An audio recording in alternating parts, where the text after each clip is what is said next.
Bonjour à tous. Moi, je suis Antonio Impellizzeri. Donc, je suis président du CIERP, le collectif syndical interprofessionnel des entrepreneurs résilients et proactifs. Au fil de cet entretien avec Diane, que je remercie, je vais expliquer ce que c'est que le CIERP. Je profite de ce début d'entretien pour remercier également Maître Virginie Desarrojo-Recchia, qui m'a chaleureusement permis de faire cette vidéo aujourd'hui avec Diane, qui est également membre de l'Honest. Alors, l'Honest, c'est une association que j'apprécie et dont je partage l'entièreté des valeurs. J'en profite également pour saluer Sébastien Requin, son époux, que j'apprécie de même. Alors, euh, moi, je vais vous présenter ce que je fais. Et en fait, je vais vous expliquer là, en gros comment je compte mener cet entretien avec Diane. Donc en fait, je vais en première partie, je vais vous présenter le CIERP. Ensuite, ce que je vais faire, je vais vous présenter succinctement mon livre, donc, qui est ici. Voilà. Après vous avoir présenté ce livre, je terminerai par un petit zoom sur sa conclusion, puisque c'est la conclusion, c'est une vision spirituelle pour la résilience et l'économie, ce qui me permettra d'enchaîner sur ce que j'appelle la pratique catholique de l'économie, pour enfin terminer avec, on va dire, une synthèse rapide, parce que sinon ça prendrait des heures et des heures, sur ce qu'on peut appeler la pensée économique thomiste. Voilà. Donc, bah, écoutez, je vais me lancer et, euh, on espère que ça va vous intéresser tous. Voilà, donc c'est parti. Première chose que je vais faire, comme je vous l'ai annoncé, je vais donc vous présenter le CIERP. Alors, le CIERP, comment je vais vous le présenter? Je me base sur un article qui a été rédigé par des amis de l'Association catholique de France, dont je salue le président et ami Mathias. Et pourquoi j'ai voulu prendre cet article comme base? Parce que quand je l'ai découvert, donc c'est un article qui date de juillet 2025, franchement, j'ai été stupéfait. On aurait dit que c'était moi qui l'avais écrit, tellement ça reflétait bien ma pensée. Donc, du coup, je reprends cet article-là et donc je l'ai aussi abondé. Et donc, voilà, et je trouve que ça fait vraiment une bonne base. Alors pour débuter cette présentation, j'ai envie de prendre une phrase qui est tirée d'un livre d'un monsieur qui s'appelle Jean-Philippe Delsol. Donc, c'est un livre qui date de 2013 aux éditions Tatami. Et le titre, il est quand même assez illustratif de ce qui se passe actuellement dans notre pays. C'était donc pourquoi je vais quitter la France. Alors, moi, je ne vais pas quitter la France, je le dis tout de suite. Mais effectivement, donc la phrase de ce bouquin, c'est là où les grandes puissances financières organisent la dépendance, les petits entrepreneurs réclament la liberté. Là où l'État impose, il revendique la légitimité. Là où les puissants asservissent, il restaure la justice. Donc, je trouve vraiment que cette phrase introductive, elle reflète bien l'objet du CIERP. Alors,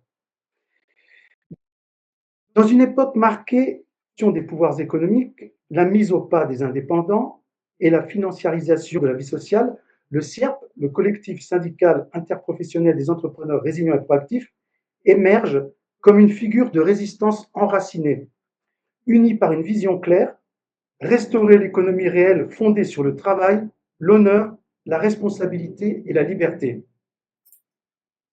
Donc, ce syndicat, donc c'est moi qui le porte, donc je l'ai créé fin 2022. C'est une initiative sociale et spirituelle, un combat juridique et moral, un appel à la conscience des chefs d'entreprise qui sont écrasés par le poids d'un système illégitime. Et Alors, qu'est-ce qui t'a fait réagir à ça en fait? Parce que c'est toi qui l'as créé, ça venait du fond de ton cœur, du fond de tes tripes. C'était quoi la réaction viscérale pour créer ça en fait? alors, je vais en parler après, mais je vais te répondre. En fait, ce qui m'a fait réagir, c'est que j'ai dû malheureusement me rendre compte encore plus que nos pseudo-représentants, en fait, ils ne représentent qu'eux-mêmes. Et en fait, j'ai essayé de les alerter. Et donc, bon, j'ai eu que du mépris et je me suis dit, je vais prendre mon petit bâton de pèlerin et je vais créer ce syndicat. Mais je vais expliquer au fur et à mesure pourquoi je l'ai créé. D'accord. Voilà. Alors, donc, le CIERP, donc le collectif syndical interprofessionnel des entrepreneurs résilients et proactifs. Donc, première partie de cette présentation, je vais dire que c'est un syndicat né du terrain pour les oubliés de la République, justement, pour continuer à répondre à ta question. Alors, justement, face au constat d'imposture des organisations patronales françaises, dites représentatives, au niveau national interprofessionnel, que ce soit, citons-les, la CPME, le MEDEF, l'U2P, dans leur mission de représentation des entreprises qu'elles étaient censées réellement soutenir et protéger face aux conséquences désastreuses des mesures iniques d'empêchement de travailler prises par l'État durant la crise dite Covid, dont un endettement bancaire contraint constitué par les prêts garantis par l'État, les fameux PGE. Donc c'est Mmh. sur ce sujet-là que j'ai créé le CIERP. J'ai donc fin 2022, effectivement, en mon âme et conscience, décidé de créer le CIERP pour leur venir en aide. Parce qu'encore une fois, on ne pouvait rien attendre de nos pseudo-représentants, que j'ai sollicités à maintes reprises, en vain. Donc, le CIERP ne représente ni les grands groupes, ni les élites économiques. Il s'adresse aux TPE, PME, artisans, commerçants, professions libérales, indépendants, auto-entrepreneurs et retraités entrepreneurs. Tous ceux que le discours politique désigne comme essentiels, mais que la réalité traite comme jetables. Né dans le contexte post-Covid, alors que les PGE, les prêts garantis par l'État, se sont révélés être des instruments de mise en dette massive des petites structures économiques, le CIERP dénonce une stratégie délibérée de mise sous tutelle des forces vives du pays par l'endettement, les fermetures administratives, la criminalisation de la désobéissance sanitaire. L'État a voulu subordonner l'entrepreneur à une logique de soumission ou de ruine. Je pèse mes mots, c'est exactement ça. Le CIERP démontre ainsi l'énorme mystification à laquelle l'entrepreneur doit faire face, de par non seulement ce désastre minutieusement orchestré, mais qui plus est, chaque jour sciemment accentué par ses instigateurs et complices, l'État, les banques, et notamment leurs relais serviles, comme les organisations patronales représentatives que j'ai citées précédemment, ou même le Conseil national de l'ordre des experts comptables. Alors eux, ils sont en dessous de tout, laissant cyniquement péricliter le poumon économique du pays constitué par les petites entreprises françaises.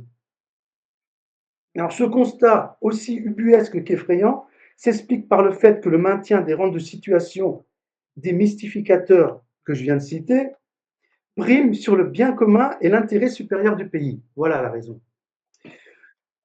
En fait, nous sommes en réalité face à ce que j'appelle des crypto-marxisto-fascistes spécialisés dans la fausse solidarité, c'est-à-dire la condescendance crasse, le vague sentiment de compassion, l'attendrissement superficiel, le mensonge érigé en vérité et le vice édifié en vertu. Alors après, le CIERP, il a des objectifs clairs, une vision intégrale. Le CIERP défend un projet d'économie fondé sur la justice naturelle, la probité, la transparence et la subsidiarité. Parmi ces axes d'action, on trouve la défense de l'économie réelle, contre la spéculation, la finance abstraite et les cartels technocratiques, l'annulation des dettes illégitimes et odieuses, notamment, bien évidemment, les prêts garantis par l'État, obtenus, je tiens à le préciser, sous chantage étatique, la lutte contre la corruption, le népotisme, le détournement de fonds publics, les conflits d'intérêts, la promotion de l'équité devant la loi et le respect du droit de propriété, de travail, de réunion, de déplacement. Le refus, bien évidemment, de la dictature sanitaire, justement, on est en train d'en reparler là, de la soumission vaccinale imposée comme condition à la liberté, la résistance aux lois liberticides, qu'elles soient d'ordre fiscal, sanitaire ou administratif. Loin d'un syndicalisme idéologique, le CIERP milite pour une économie du bien commun. une société où l'État n'est pas le maître des consciences, mais le garant de la liberté concrète. Alors, j'ai obtenu, je tiens à le souligner, c'était une grande fierté pour moi, le soutien de Monseigneur Vigano. Alors, Monseigneur Vigano, c'est un archevêque et qui est un ancien nonce apostolique aux États-Unis. Donc, en fait, moi, pourquoi je dis que c'était une grande fierté? Parce qu'en fait, c'est venu légitimer quelque part le CIERP en tant que confirmation morale. Effectivement, dans une lettre du 15 mars 2024, Monseigneur Carlo Maria Vigano, effectivement ancien nonce apostolique aux États-Unis, m'a apporté un soutien public et solennel.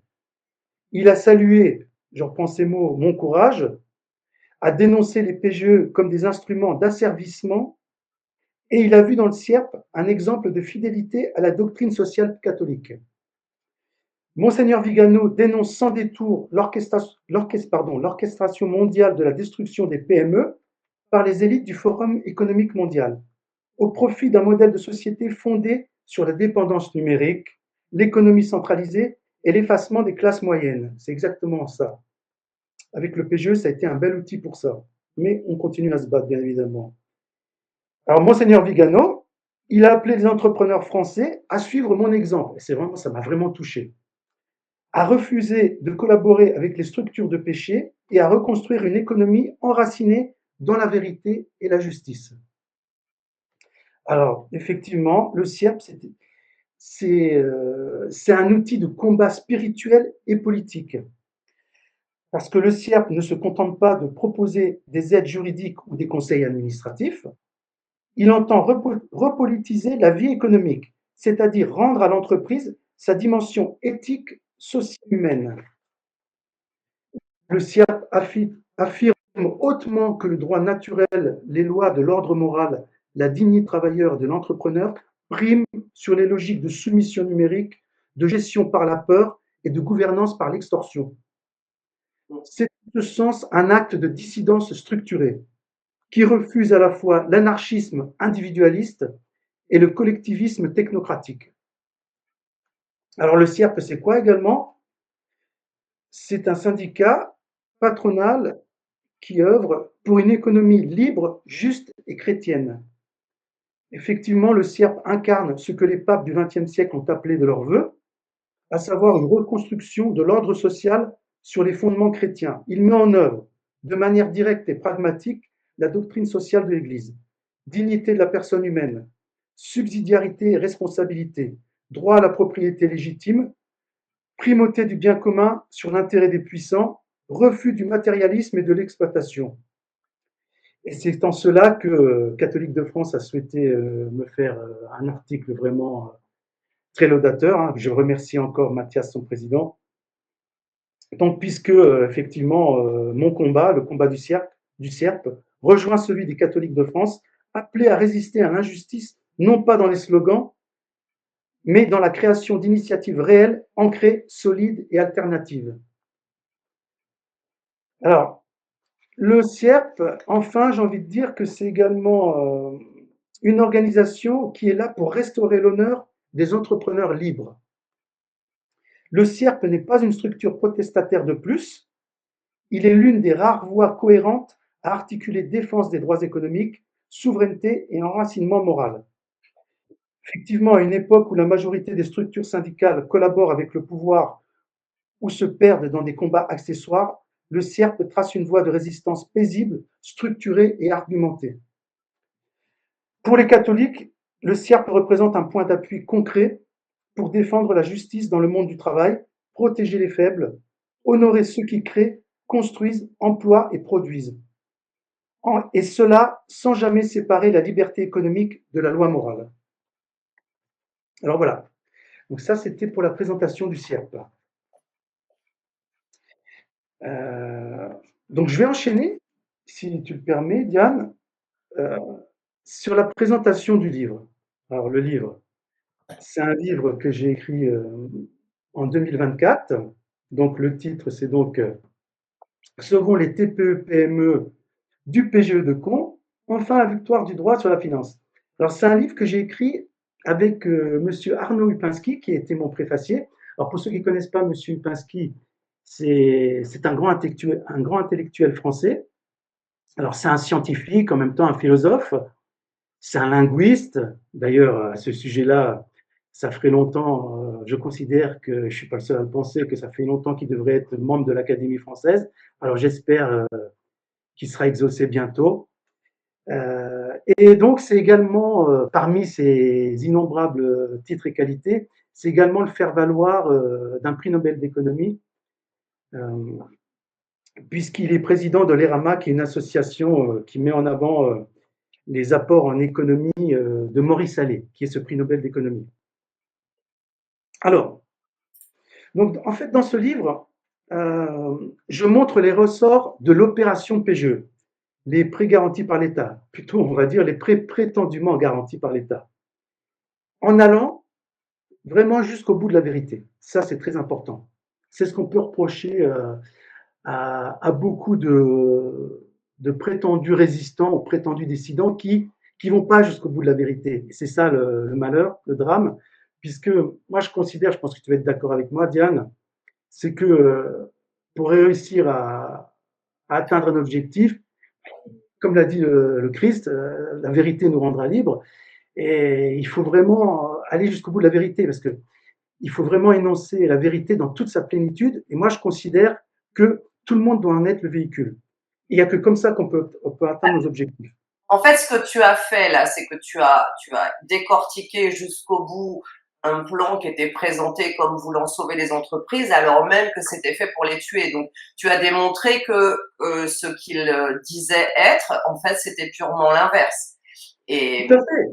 et je te rejoins dans cette notion de vérité au sens où si on laisse, si on n'est pas purement intègre et si on va pas jusqu'au bout, qu'on laisse passer une petite chose, en fait, qui vole un œuf vole un bœuf. À partir du moment où on se laisse corrompre un tout petit peu, la porte est ouverte à tout. Donc c'est important d'avoir cette valeur parce que sinon on peut pas faire société en fait. Si tout le monde devient malhonnête, alors il est plus possible de faire société. Plus possible de faire Exactement.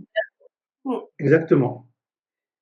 Alors, effectivement, pourquoi je dis que je suis allé jusqu'au bout de la vérité avec M. Lipinski, c'est parce qu'effectivement, j'ai mis en lumière la manœuvre frauduleuse et inepte économiquement de transformation du chiffre d'affaires des TPE-PME en dette financière irremboursable. Ça, c'est complètement inepte d'un point de vue économique.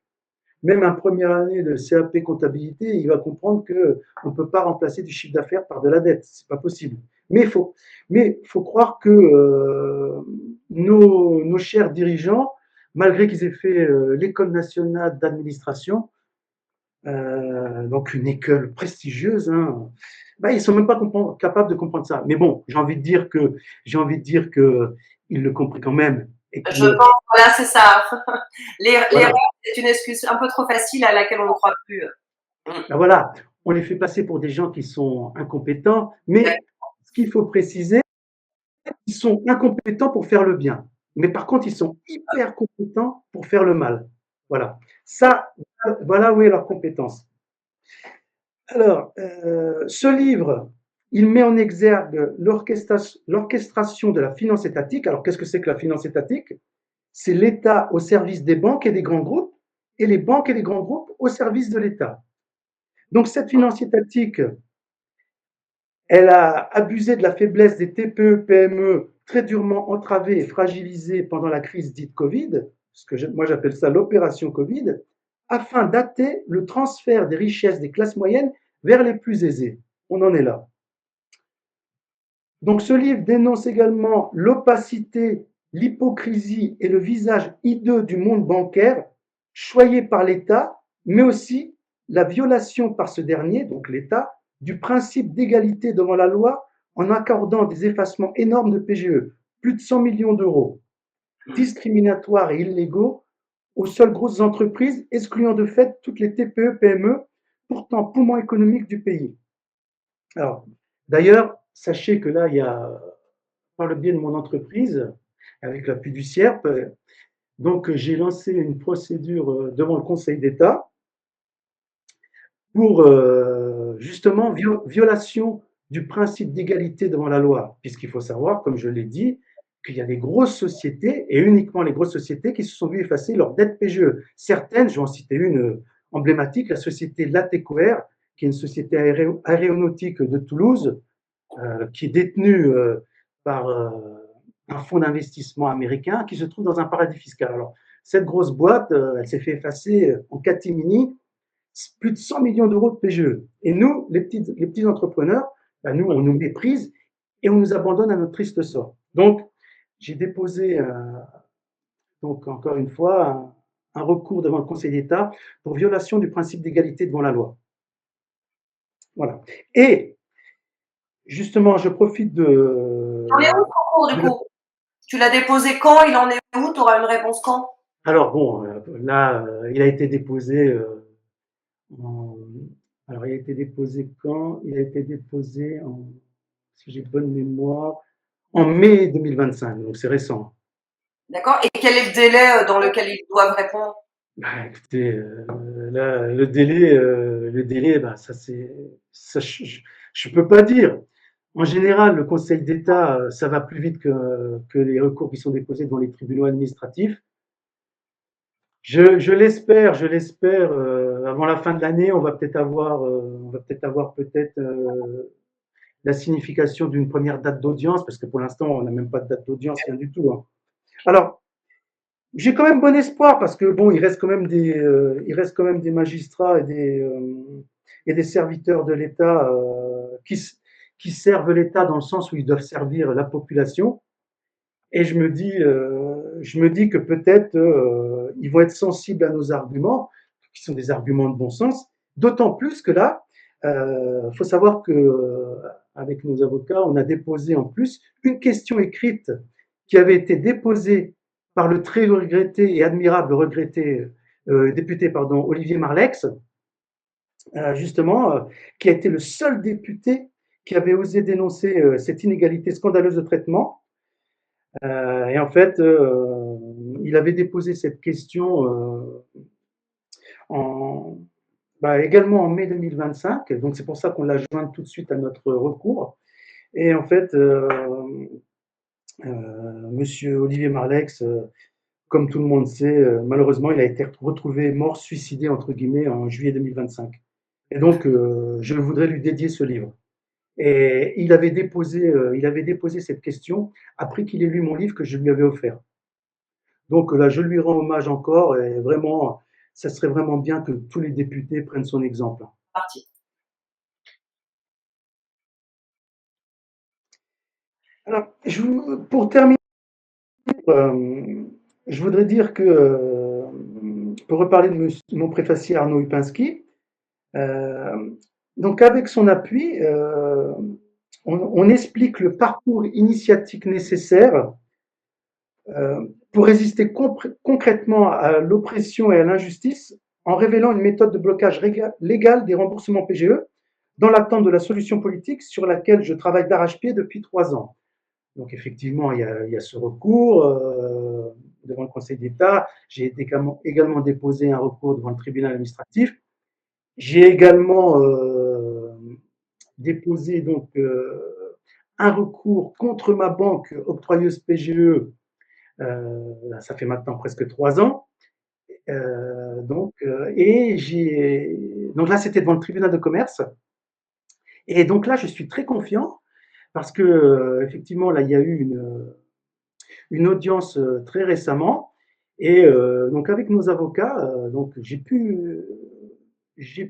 nous avons pu vraiment démonter tous les arguments entre guillemets de la partie adverse. Donc en fait, il n'y avait pas d'argument, hein, parce que en fait, pour donner comment dire confiance aux chefs d'entreprise qui voudraient utiliser la méthode que j'ai mis en œuvre et qui peuvent retrouver dans ce livre, ou également en se connectant sur le site www.csirp.fr.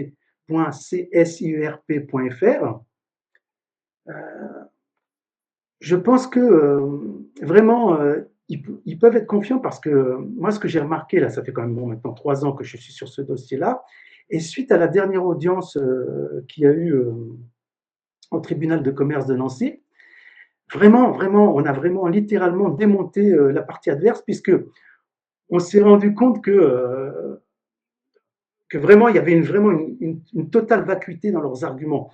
puisque et pourquoi ça dure depuis 3 ans? Parce qu'en fait, euh, encore une fois, ils n'ont pas d'argument et ils ont absolument aucun moyen de contrer ce qu'on peut appeler leur soutien abusif. Pour eux, c'est impossible de contrer ça. Parce que, donc je ne vais pas rentrer dans le détail de la procédure, mais ce qu'il faut savoir, c'est que le PGE, même si ça a été un prêt, on peut dire que c'est un prêt comme un autre, mais ce n'est pas vraiment un prêt comme un autre, puisque il a été octroyé dans des conditions qu'on connaît, et c'était ça ou c'était la mort immédiate. C'est pour ça que je dis que d'un point de vue économique, c'était complètement inepte de remplacer du chiffre d'affaires par de la dette, parce qu'en fait, c'est ce qui s'est passé. En fait, ça a été un prêt de trésorerie. Et ce qu'il faut savoir, c'est que les banquiers, que ce soit un prêt comme le PGE ou un prêt style, par exemple, quand les gens empruntent pour acheter leur maison, le banquier, qu'est-ce qu'il fait? Il va regarder si l'emprunteur il a les capacités pour le rembourser, ce prêt. Et donc, pour une entreprise, quand un banquier prête de l'argent à une entreprise, il va lui demander ses bilans, il va lui demander d'expliquer quels sont les investissements escomptés. Et donc, le banquier se dit, donc moi, je prête de l'argent à l'entrepreneur et grâce à cet emprunt, il va pouvoir investir et donc il va avoir un retour sur investissement. Et grâce à ce retour sur investissement, il va pouvoir me rembourser mes échéances. Mais là, ce n'est pas du tout le cas.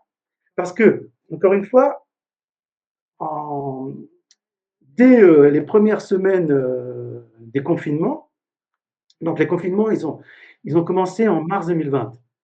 Pour reprendre mon exemple, moi, en avril 2020, j'avais déjà perdu 50% de mon chiffre d'affaires. Donc, c'est énormissime. Et donc, si vous perdez votre chiffre d'affaires, on vous empêche de travailler, mais les charges et dettes d'exploitation préexistantes à cette crise sanitaire, il faut bien continuer à les payer. Donc, vous vous dites, bon, moi j'ai été démarché, parce qu'il faut savoir que les entreprises ont été démarchées. Ça a été mon cas, ça a été le cas de nombreux de mes adhérents.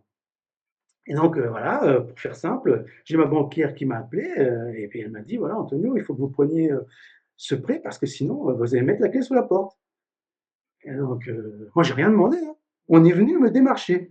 Alors, effectivement, je l'ai pris parce que, voilà, 50% de mon chiffre d'affaires en moins, il fallait bien que je continue à payer mes charges et dettes d'exploitation préalables à la crise. Donc, au bout de quelques mois, cet argent qui m'a été octroyé, bah, il a été absorbé. Mais contrairement à un autre prêt où on s'attend à augmenter son chiffre d'affaires grâce à l'investissement, etc., donc ce chiffre d'affaires supplémentaire logique qui doit permettre de rembourser ce prêt, ben non seulement il est pas arrivé, mais en plus, le chiffre d'affaires qui nous a été supprimé, il n'est pas revenu. Donc, mathématiquement, c'est complètement impossible de rembourser ce PGE. Il y avait aussi l'augmentation de toutes les énergies, en fait, hein, qui ont plombé beaucoup de. Mais est-ce qu'on pourrait presque se dire que c'était un piège volontairement tendu? Parce que on a l'impression que tout ce qui a été orchestré, c'était vraiment pour faire tomber les petites et moyennes entreprises, rachetées par des gros conglomérats, et in fine, mettre la clé sous la porte pour les petits entrepreneurs, quoi. Bah oui, oui, c'est ce que je disais Et au donc, début. si on avait voulu piéger les gens, on s'y serait pas mieux pris. On peut dire ça sans, on pourrait mettre Tout à l'hypothèse. fait. Et c'est pour ça que dans ce livre, je fais le parallèle avec ce qu'on a appelé la crise des subprimes de 2007-2008. Ouais. Ça s'est passé aux États-Unis pour ceux qui ne savent pas ce que c'est, où en fait, vous avez les banquiers, encore eux, c'est pour ça que je parle de leur visage hideux, Ouais. ils ont fait miroiter à des petites gens, on va dire, des gens comme toi et moi, hein, que ils allaient devenir propriétaires de belles maisons, de beaux appartements. Et donc, on a ouvert les vannes du crédit. Donc, on leur a octroyé des prêts, sachant pertinemment qu'ils n'avaient absolument pas les capacités financières de remboursement. Et ce qui devait arriver est arrivé. Les pauvres Américains se sont retrouvés à la rue et les banques ont récupéré les belles maisons et les appartements pour une bouchée de pain. Et c'est exactement la même chose avec les prêts prétendument garantis par l'État. Donc, on a donné de l'argent à des entreprises à qui on a supprimé un chiffre d'affaires. On savait très bien que le chiffre d'affaires ne reviendrait jamais. Et avec un tel cataclysme, c'était la première fois dans l'histoire de l'humanité qu'on empêchait les entreprises de travailler. Et donc, voilà. Donc, on savait très bien que les entrepreneurs qui allaient accepter cet argent ne pourraient jamais le rembourser. Donc, qu'est-ce qui se passe?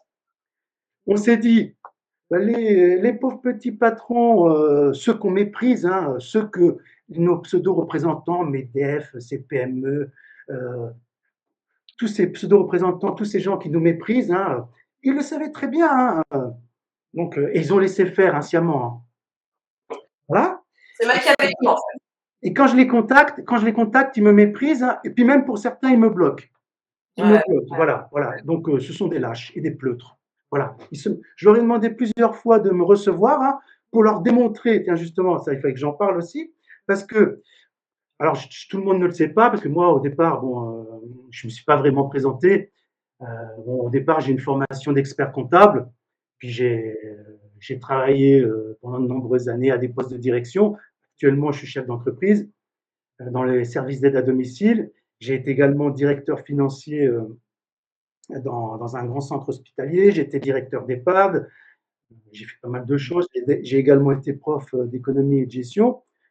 Bon, bref, ça fait plus de 20 ans que j'exerce des fonctions de direction dans tout ce qui est gestion d'entreprise. Donc, les chiffres, ça me connaît.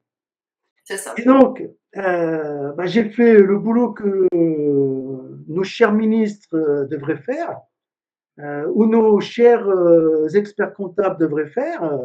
Bah, ce que j'ai fait le boulot d'un commissaire aux comptes, mais pour l'État. Donc, j'ai pris les chiffres officiels, Cour des comptes, INSEE, etc. Et donc, j'en suis arrivé à la conclusion suivante que, surtout qu'en ce moment, on est en train de faire croire à la population française que c'est impossible de sortir un budget 2026 à l'équilibre, que, ou encore moins, même pas équilibré, alors que c'est possible, hein, mais bon, ça c'est un autre sujet. Mais ils sont même pas capables de dire qu'ils vont pouvoir sortir un bon budget. C'est pas possible. Hein. Non, non, non. Voilà. Donc du coup, moi, j'ai fait mon boulot. Hein, le boulot qu'encore une fois tous ces gens devraient faire. Et donc je suis arrivé à la conclusion suivante, bah, que tout simplement, et c'est pour ça que je dis que tous nos pseudo-représentants sont des lâches, parce que je leur ai demandé plusieurs fois de me recevoir pour leur expliquer, et je pèse mes mots, en toute humilité, en 2 temps, 3 mouvements, comment immédiatement on peut inscrire au budget 2026 un minimum de 60 milliards d'euros de recettes. Là, je ne vais pas rentrer dans le détail du pourquoi, etc. Mais tout ça, ça s'explique. Tout ça, ça s'explique. Donc, à quoi servent tous ces gens? À quoi servent tous ces gens? Je pose la question. Bah, ils sont complices, c'est tout. Regardez, monsieur le Premier ministre, je vous ai sollicité, j'ai sollicité plusieurs de vos ministres actuels. Personne ne me répond. Pourquoi? Pourquoi? Vous voulez. C'est dur d'entrer dans la vérité? Je Ouais. pose la question. En plus, je sais que les banques, c'est elles qui maîtrisent vos agendas. Mais les banques, sachez-le, mais je l'ai déjà expliqué, parce qu'il faut savoir que j'étais à un moment donné en lien direct avec la chef de cabinet adjointe, je ne vais pas citer son nom, elle l'est plus maintenant, l'ex-chef cabinet adjointe de Bérou. Et donc, j'ai échangé en direct avec elle et je lui ai tout expliqué. Je lui ai tout expliqué. Hein, parce qu'à l'époque, M. Bérou, il disait la France est en danger de mort. Elle est en danger de mort. Bon, j'ai envie de dire que tout ça, c'est pour faire peur aux gens, comme d'habitude. Et donc, j'ai expliqué à sa collaboratrice directe que ce n'est pas du tout le cas. Mais elle m'a jamais répondu. Elle m'a jamais répondu. Je lui ai envoyé par écrit la démonstration là, des 60 milliards d'euros de recettes et je l'ai de nouveau sollicité pour qu'elle m'accorde un entretien, elle ou si possible le Premier ministre. Parce que, alors on va dire, mais bon, il se prend pour qui celui-là? Il va être reçu par monsieur le Premier ministre, attention. Ah oui, mais moi je suis un citoyen, je paye des impôts. Il faut savoir que tous ces gens-là, sans vouloir être médisant, ce sont nos employés. Donc, moi, humblement, je propose une solution. Encore une fois, on veut nous faire croire que la France est au bord du gouffre. Mm. Elle n'est pas au bord du gouffre, elle est au bord du gouffre parce que eux, ils veulent qu'elle soit au bord du gouffre. Oui, mais ce serait révéler que ces fonds, en fait, ont été spoliés aux Français au bénéfice de la haute finance et que récupérer ces 60 milliards, si je veux résumer, c'est dire à la haute finance que vous nous avez volé, on le récupère. C'est un peu ça. Mais, oui, oui, oui, tout à fait. Voilà. Alors après, moi, Donc je dirais. évidemment, pour des complices, ça va être compliqué de dire ça, quoi. C'est sûr. Alors après, je les ai rassurés, tous ces messieurs, dames des ministères, etc.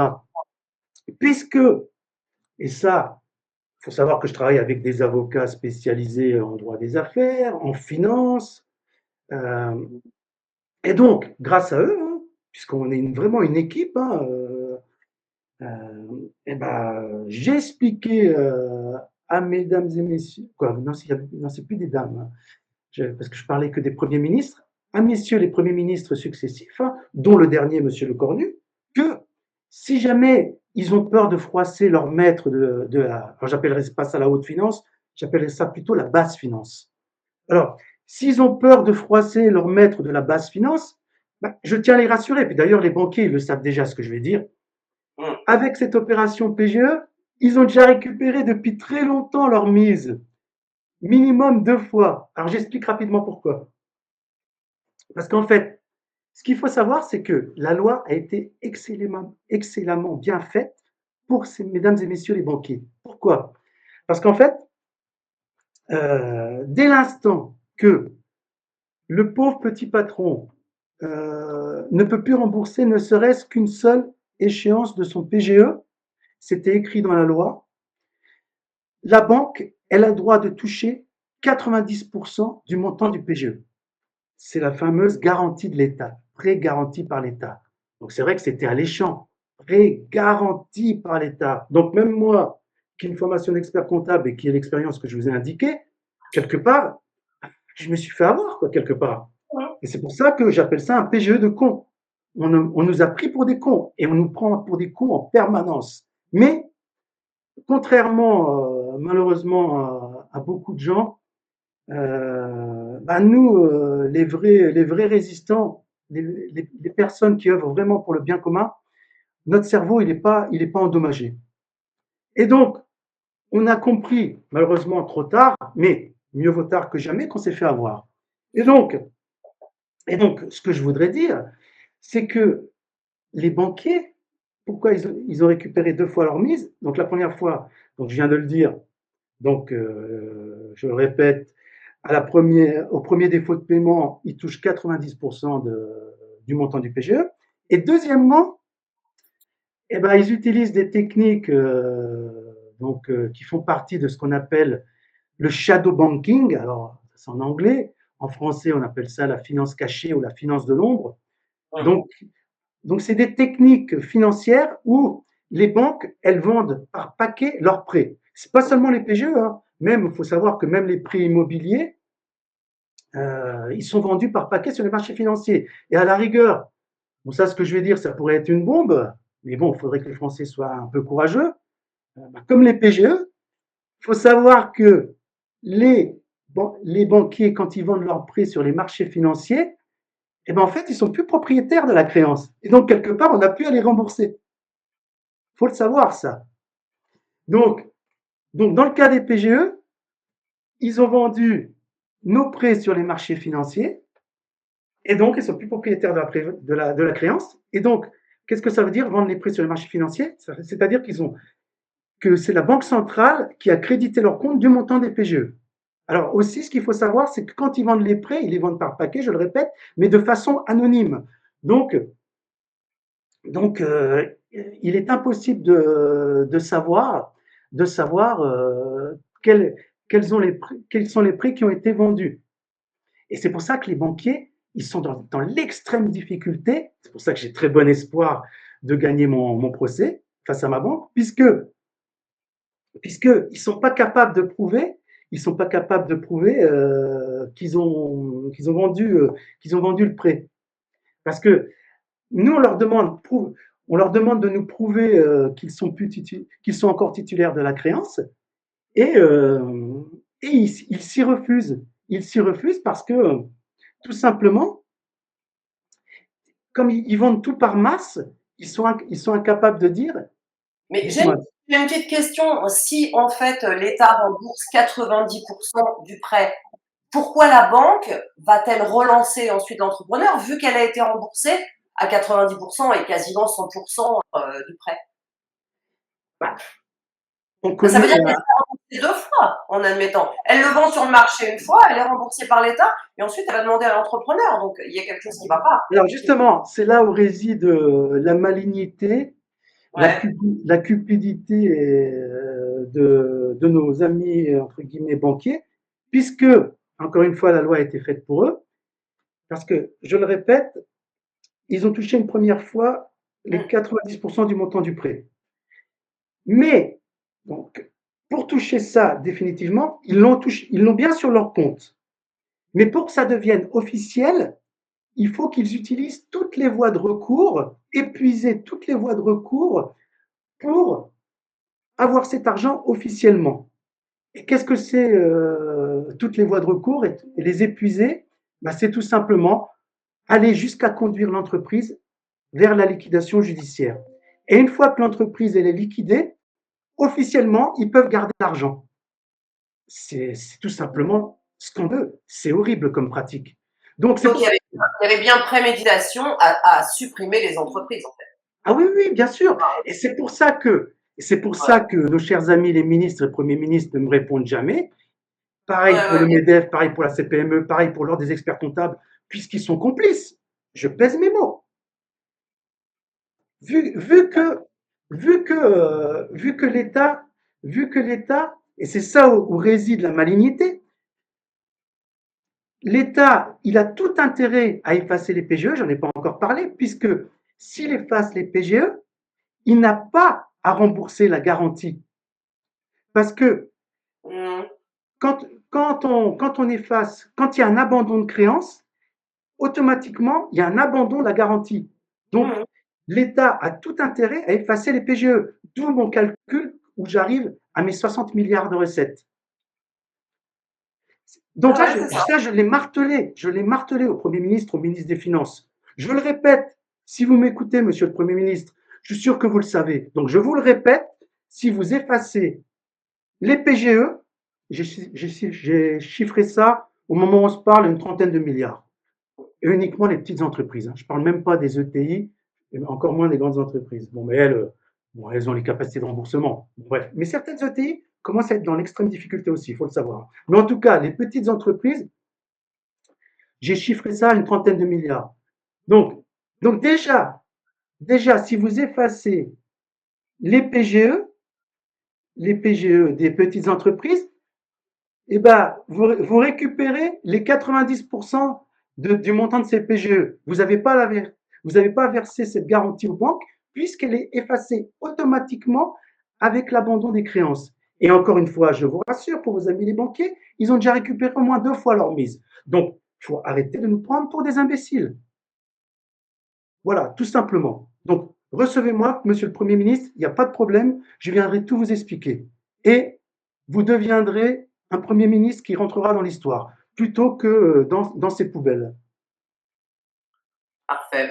J'ai pas peur de le dire, j'ai pas peur de le dire. Ça va révéler l'intégrité des uns et des autres, en fait, simplement. Tout simplement, tout simplement. Alors, euh, donc en fait, ce que je voudrais dire pour terminer sur la présentation du livre, bah, ce livre, bah, c'est en fait c'est un livre de combat. Que tous les patrons d'entreprise et les férus du monde des affaires, à la recherche d'une remise à l'endroit de l'économie politique, on vient d'en parler, doivent lire, avec en tout premier lieu, effectivement, ceux qui ont contracté un prêt garanti par l'État. Et je considère aussi que c'est un livre kit de sauvetage qui permet de déjouer les pièges du déni de justice et qui permet de faire retrouver aux patrons vertueux les clés de l'entreprise. Voilà. Alors, je vais maintenant faire un zoom sur la conclusion de ce livre. Alors les entreprises, peut-être est-il, tu vas me corriger si je suis fausse, mais les petites et moyennes entreprises en France, c'est vraiment le poumon économique de la France, hein. Ah oui, les petites Parce que entreprises en France, c'est on a vraiment le trop plus. tendance à dire les grosses entreprises, mais en fait celles qui apportent qui apportent du travail aux gens, qui rapportent de l'argent à l'État, etc., ce sont les petites et moyennes entreprises. Oui, bien sûr, puisqu'elles représentent la moitié du produit intérieur brut. Alors, pour ceux qui ne savent pas ce que c'est, le PIB, produit intérieur brut, c'est la somme des valeurs ajoutées, la somme de toutes les richesses créées par les entreprises. Donc, elle représente la moitié donc de ce produit intérieur brut, la croissance du pays, et elle représente la moitié des emplois créés. Donc, c'est vraiment le poumon économique du pays. C'est ça. Donc c'est une destruction de la France que détruire ces petites et moyennes entreprises. On est bien d'accord. Ah bah, concrètement, hein, concrètement et complètement. C'est pour ça que c'est incompréhensible, même si bien évidemment on a compris pourquoi ils font ça, puisque les marionnettistes que j'ai cités précédemment, bah, ils ont besoin de ça. Ils ont besoin de ça pour faire avancer leurs agendas mortifères Mmh. et maléfiques, et maléfiques, pour ne pas dire sataniques. Ouais. Alors, justement, vu qu'on parle du diable, moi j'ai envie de parler de Dieu. Et ça a été l'objet pardon, de ma conclusion que j'ai appelé une vision spirituelle pour la résilience et l'économie. Donc, je vais vous la lire, hein, elle se lit en quelques secondes, hein. Comme ça on va pouvoir enchaîner sur saint Thomas d'Aquin après. Alors, qu'est-ce que j'ai écrit? Pour conclure ce livre, permettez-moi de partager une perspective plus spirituelle sur nos défis actuels. Face à des situations difficiles qui semblent insolubles, il est courant que beaucoup tombent dans le piège du fatalisme. Certains en viennent à croire qu'il n'y a pas d'issue, que tout est perdu, et pour les croyants, qu'une force divine les aurait abandonnés. Mais cette approche est erronée. La fatalité n'existe pas. Elle n'est rien d'autre qu'un mensonge, comme le rappelle la Bible, Jean 8, 44. Nous ne devons pas céder à ces illusions. L'adversaire, selon les croyances spirituelles, est très rusé et utilise trois tactiques pour restreindre notre potentiel tant terrestre que divin. Alors, les trois techniques et tactiques utilisées, ce sont la tromperie, les distractions et les découragements. Il est crucial de ne pas se laisser abattre par ces obstacles, même si la lutte semble ardue. Avec la foi, la notion de fatalité perd tout son sens. En prenant responsabilité de notre vie, nous pouvons réaliser des exploits et avancer vraiment en cessant de se chercher des excuses limitantes, justifiant lâchement l'inaction. Comme le dit encore la Bible, mais je sais que mon Rédempteur est vivant et qu'il se lèvera le dernier sur la terre.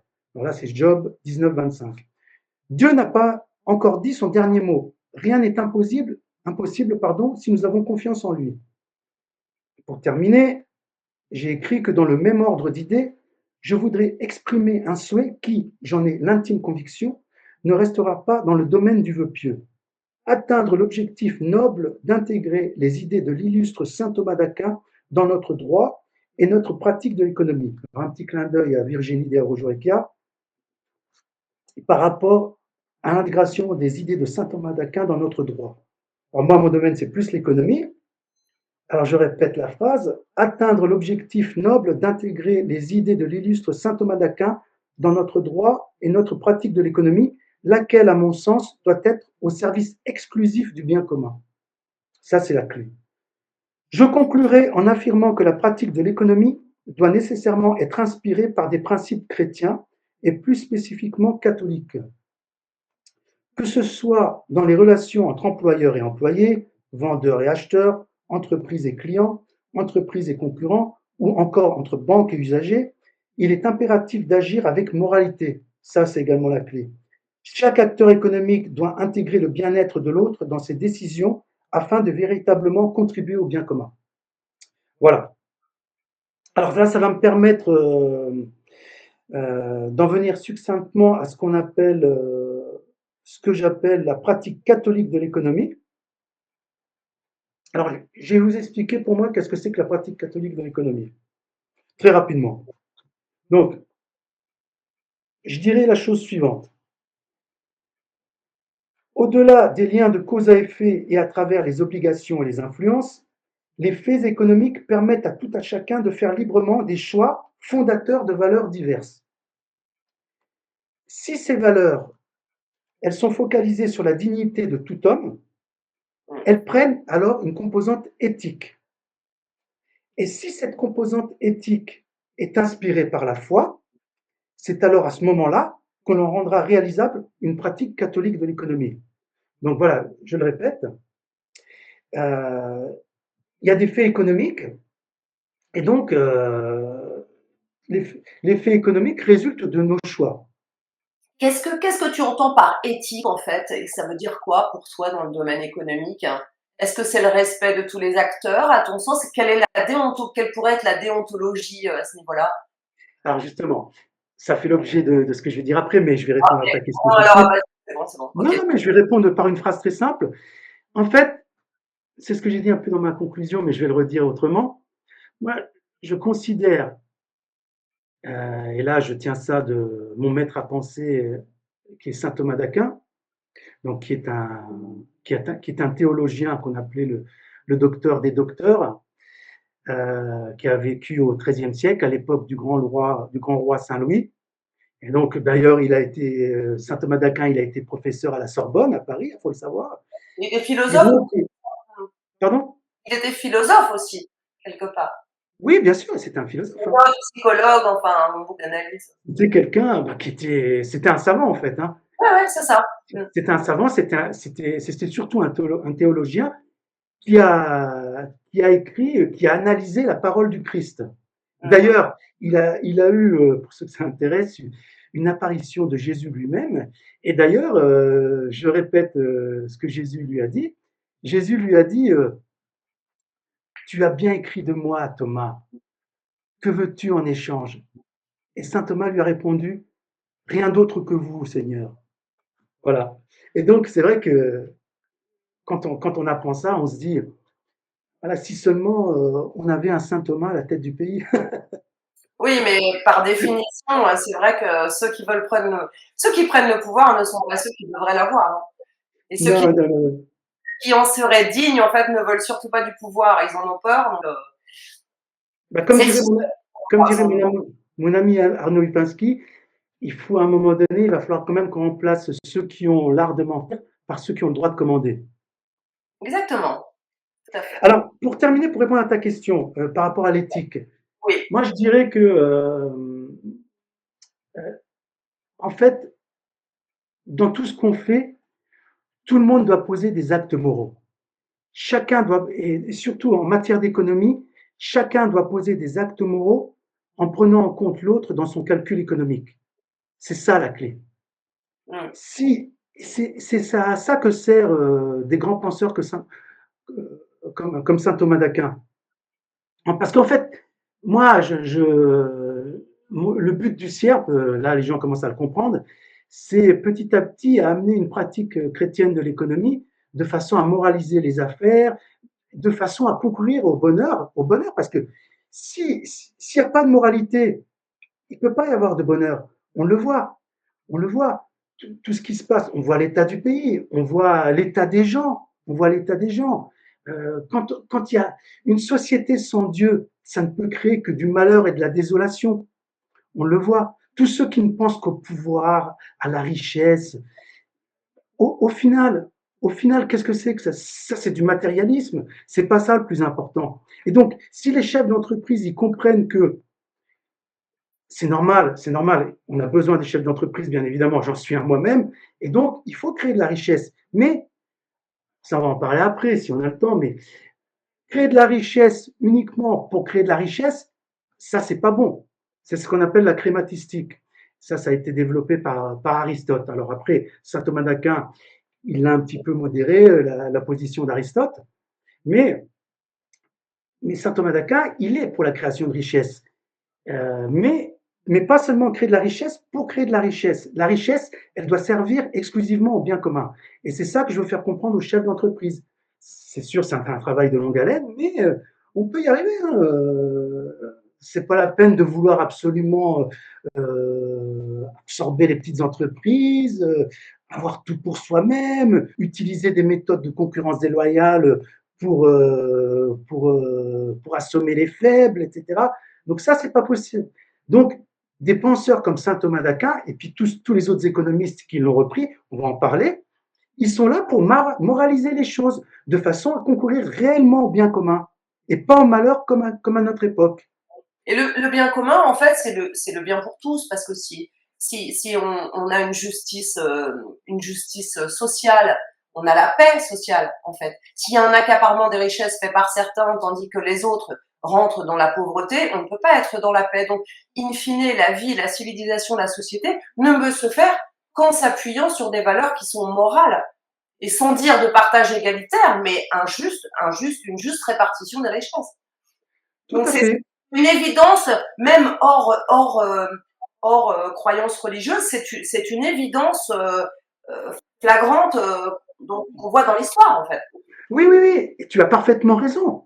Mais moi, je dirais quand même que c'est comme le terme de croyance religieuse, on peut l'utiliser parce qu'en fait, bon, certes, tout le monde a compris que j'étais catholique et que je considère, on a la preuve, notamment avec le linceul de Turin, que Dieu existe.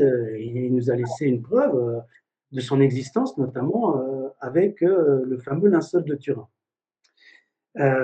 Donc, moi, ce que je voulais dire par là, c'est que, en tant que catholique, euh, le fait d'utiliser de mettre de la moralité dans tout ce qu'on fait, ça s'appelle un commandement. Ça fait partie des commandements de Dieu.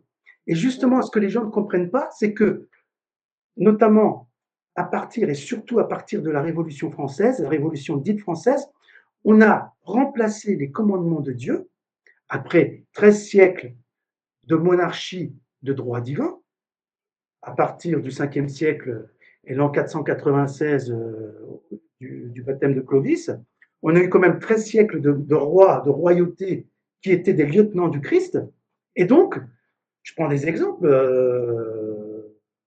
Par exemple, à l'époque de Louis XIV, un de ses ministres, qu'on pourrait considérer à notre époque comme un Premier ministre, Colbert, il ne prenait pas une seule décision sans vérifier au préalable que ça correspondait au commandement de Dieu. Après, on peut discuter, tout n'est pas parfait, parce que bon, sous Louis XIV, c'était un régime, c'était quand même de l'absolutisme, et ça, c'est pas forcément bien.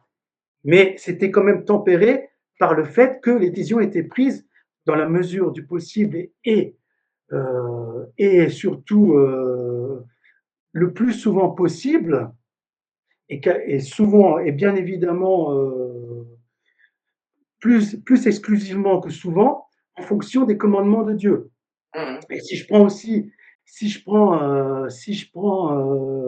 l'époque de Louis XIII, qui avait comme Premier ministre le cardinal de Richelieu, d'ailleurs le créateur de l'Académie française, euh, que M. Upinski soutient, que, que M. Upinski représente vraiment admirablement. C'est pour ça que je trouve ça honteux qu'il ne soit toujours pas à l'Académie française. Voilà, bref, bon, ça c'était un aparté. Donc, je voudrais dire que, pour revenir sur ta question, que c'est important de penser à l'enseignement de notre Créateur qui a été incarné par son Fils, c'est-à-dire Jésus. Donc voilà, alors après, on croit ce qu'on veut, bien évidemment, si ça fait plaisir à certains de croire à l'univers, qu'ils continuent à croire à l'univers, mais en tout cas, il y a quelque chose au-dessus. Moi, j'appelle ça Jésus-Christ, appelez-le comme vous voulez. Voilà. Donc voilà, alors après, on parlait donc du fait que pour arriver à une pratique catholique de l'économie, il faut mettre de l'éthique dans tout ce qu'on fait d'un point de vue économique. Et si cette éthique est inspirée par la foi, donc c'est-à-dire les enseignements de Dieu retranscrits par des grands penseurs comme saint Thomas d'Aquin, par exemple, et ben là, on peut arriver à une pratique catholique de l'économie. Alors, moi, en ce qui me concerne, comme vous l'avez compris, mon inspiration, elle me vient effectivement de cet illustre penseur, encore une fois, qui est saint Thomas d'Aquin, docteur de l'Église, dont je suis effectivement en train d'étudier l'œuvre magistrale, qui s'appelle la Somme théologique. Alors, vous voyez, je vous le montre, c'est ça la Somme théologique. Donc, c'est pas. Là, il y a, je me trompe pas, il y a quasiment 4000 pages. Alors, c'est un, c'est un ouvrage en 3 parties. Alors, il y a, on appelle ça en latin la prima pars, dont on y traite de théologie comme science. Euh, on y parle des anges, l'homme, le gouvernement divin. Après, il y a la première partie. Là, on y parle plutôt tout ce qui est la grâce, le péché, la béatitude. Et après, il y a la seconde partie, Secunda Secunde. C'est là-dessus surtout qu'on y trouve tout ce qui concerne l'économie et la justice. Euh, donc, moi, en fait, ouais, ça va être la deuxième partie, Secunda Secunde. Donc, alors bon, voilà, il y a plein de choses, hein. Alors, le péché d'injustice dans les échanges volontaires, on va en parler après. On va pas faire de la théologie, bien sûr, même si on va en parler un petit peu, mais on va s'axer sur le sujet économique tel que l'a développé saint Thomas d'Aquin. Donc, ce que je voulais dire, euh, c'est que pour revenir sur les missions du CIEP, c'est qu'en plus des missions classiques d'un syndicat patronal axé principalement sur les conseils juridiques, je souhaite que le CIERP puisse apporter une véritable plus-value pour le pays. On en a un petit peu parlé juste avant, en délivrant des conseils pour les affaires et tout autre conseil de gestion dans le cadre à terme d'un institut de formation destiné à ses adhérents, chefs d'entreprise soucieux d'exercer plus chrétiennement leur profession et désireux de mieux comprendre pour pouvoir mieux les combattre, effectivement, les désordres du monde moderne révoltés contre la loi de Dieu. On voit bien les désordres qu'on vit actuellement. C'est parce que le monde moderne, il est révolté contre la loi de Dieu. Et c'est pour ça que je disais que, suite à la Révolution française, qui, pour ceux qui sont un peu plus cultivés que la moyenne, savent que c'est très bien une révolution qui a été orchestrée par la franc-maçonnerie, c'est-à-dire les serviteurs du diable, je pèse mes mots, et ces gens-là sont révoltés contre la loi de Dieu. En fait, ils singent Dieu. Qu'est-ce qui se passe? Ils ont remplacé les commandements de Dieu par les droits de l'homme. Voilà la vérité. Et justement, là, on est en train de nous bassiner avec la loi de séparation de l'Église et de l'État. Là, en fait, c'est 120 ans. Bon, moi, je ne fête pas ça. Moi, là, moi, je prends une bassine pour vomir pour cette fête, hein. Voilà. Parce que, mais moi, si le CIEP, modestement, il doit servir justement à contribuer à séparer la franc-maçonnerie de l'État. Voilà la clé. D'ailleurs, on a eu un président de la République qui est toujours vivant, Monsieur François Hollande, il l'a avoué lui-même. On ne peut pas accéder au pouvoir sans passer par la franc-maçonnerie. Il l'a dit lui-même. Donc, voilà la vérité. Il faut pas s'en cacher. Et donc, ces gens-là, ce sont les ennemis de l'humanité, ce sont les ennemis du genre humain. Et donc, en fait, c'est pour ça qu'on me méprise par rapport à ce que je propose pour permettre à l'État français d'avoir un budget à l'équilibre. Ça ferait plus de 50 ans que ça ne serait pas arrivé. Sauf erreur de ma part, la dernière fois que c'est arrivé en 1974. Je pense que je ne me trompe pas. Voilà, donc, encore une fois, 60 milliards d'euros de recettes à inscrire au budget, plus toutes les mesures d'économie qu'on pourrait mettre en œuvre. Encore une fois, arrêtez de nous prendre pour des imbéciles. À la rigueur, au temps de Louis XIV ou Louis XIII, le roi, il aurait demandé à me voir. C'est ça qui serait arrivé. Et peut-être qu'il m'aurait nommé conseiller. Tu peux nous dire 2 mots de cette image que tu as derrière toi et qui est sur ton livre? D'accord. Alors, cette image, effectivement, je l'ai tirée d'une illustration très connue où on voit Saint Michel Archange. Alors, c'est effectivement Saint Michel Archange qui écrase le dragon, c'est-à-dire le diable. Et donc, à la place du dragon, bah, j'ai mis un banquier. Vous voyez, vous remarquez quand même, le banquier, là, il a un cigare et puis il tient des billets. Donc C'est voilà. ça. Donc en fait, Saint Michel Archange, qui est le prince de la Midi céleste, Et ben lui, c'est le champion de lutte contre le mal.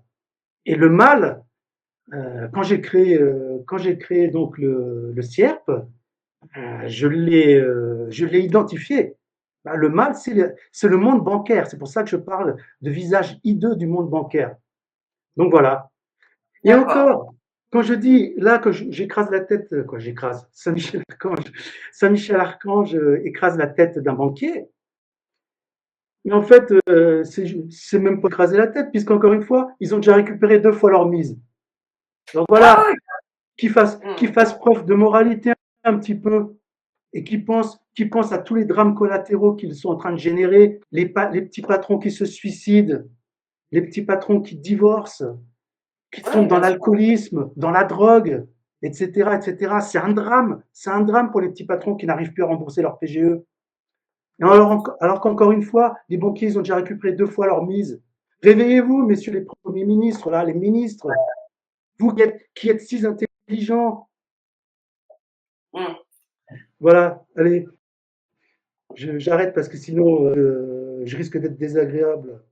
Alors que, alors que on pourrait tous vivre heureux. Mais bon, bref, bon, peu Ah, bien importe. sûr.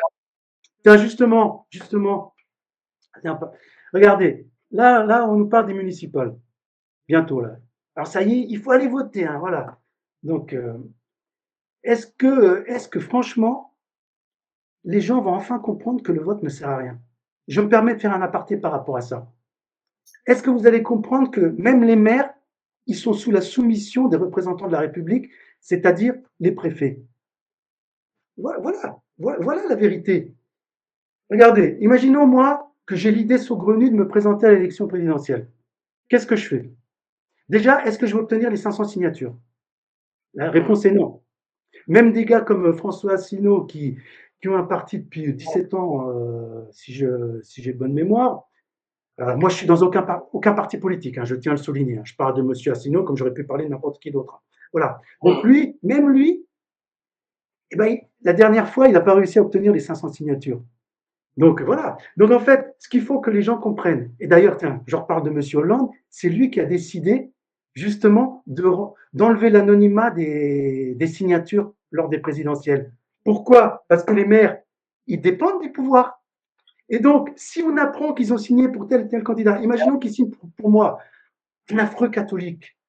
Attention, terminé, il n'y a plus de subvention, et le maire, alors là, c'est même pas la peine, là, il a le préfet sur le dos. Donc, imaginons que j'ai cette idée saugrenue de me présenter à l'élection présidentielle. Donc, qu'est-ce que je vais faire? Et que j'obtienne les 500 signatures. Bon. Et que je sois élu.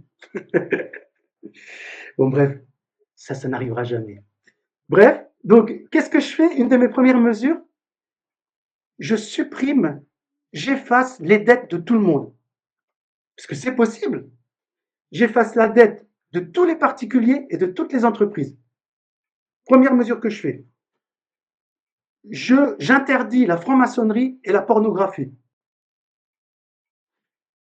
Et qu'est-ce que je pourrais faire? Oui, par exemple, j'impose une cure de désintoxication aux médias mainstream, etc., etc. Donc, vous croyez vraiment que les BFM VC et compagnie, les TF1, ils vont m'inviter? Même si j'ai les 500 signatures, parce que même si j'ai les 500 signatures, on va utiliser encore une fois les outils médiatiques de propagande en disant oui, oui, il y a eu un sondage, hein, il y a eu un sondage, Monsieur Impellizzeri, c'est pas la peine de voter pour lui, il va faire que 1%. Par contre, Monsieur Bardella, lui bon, un petit jeune qui a jamais travaillé, hein, alors lui, dans les sondages, dans tous les cas de figure, il va arriver premier. Alors votez pour lui, hein, votez pour lui. Alors je Ouais. rigole. Attends, je termine juste sur Bardella, parce que j'ai envie de le dire. Je me lâche un petit peu, je te remercie. Par exemple, Bardella, je fais une comparaison. C'est comme si vous demandiez à un élève de première section de maternelle de prendre la direction de l'école. Voilà. Et donc, on va demander aux Français de voter pour lui, ou tous les autres comme lui. Parce que, encore une fois, il y a ça, les sondages, mais il y a également la participation dans les médias.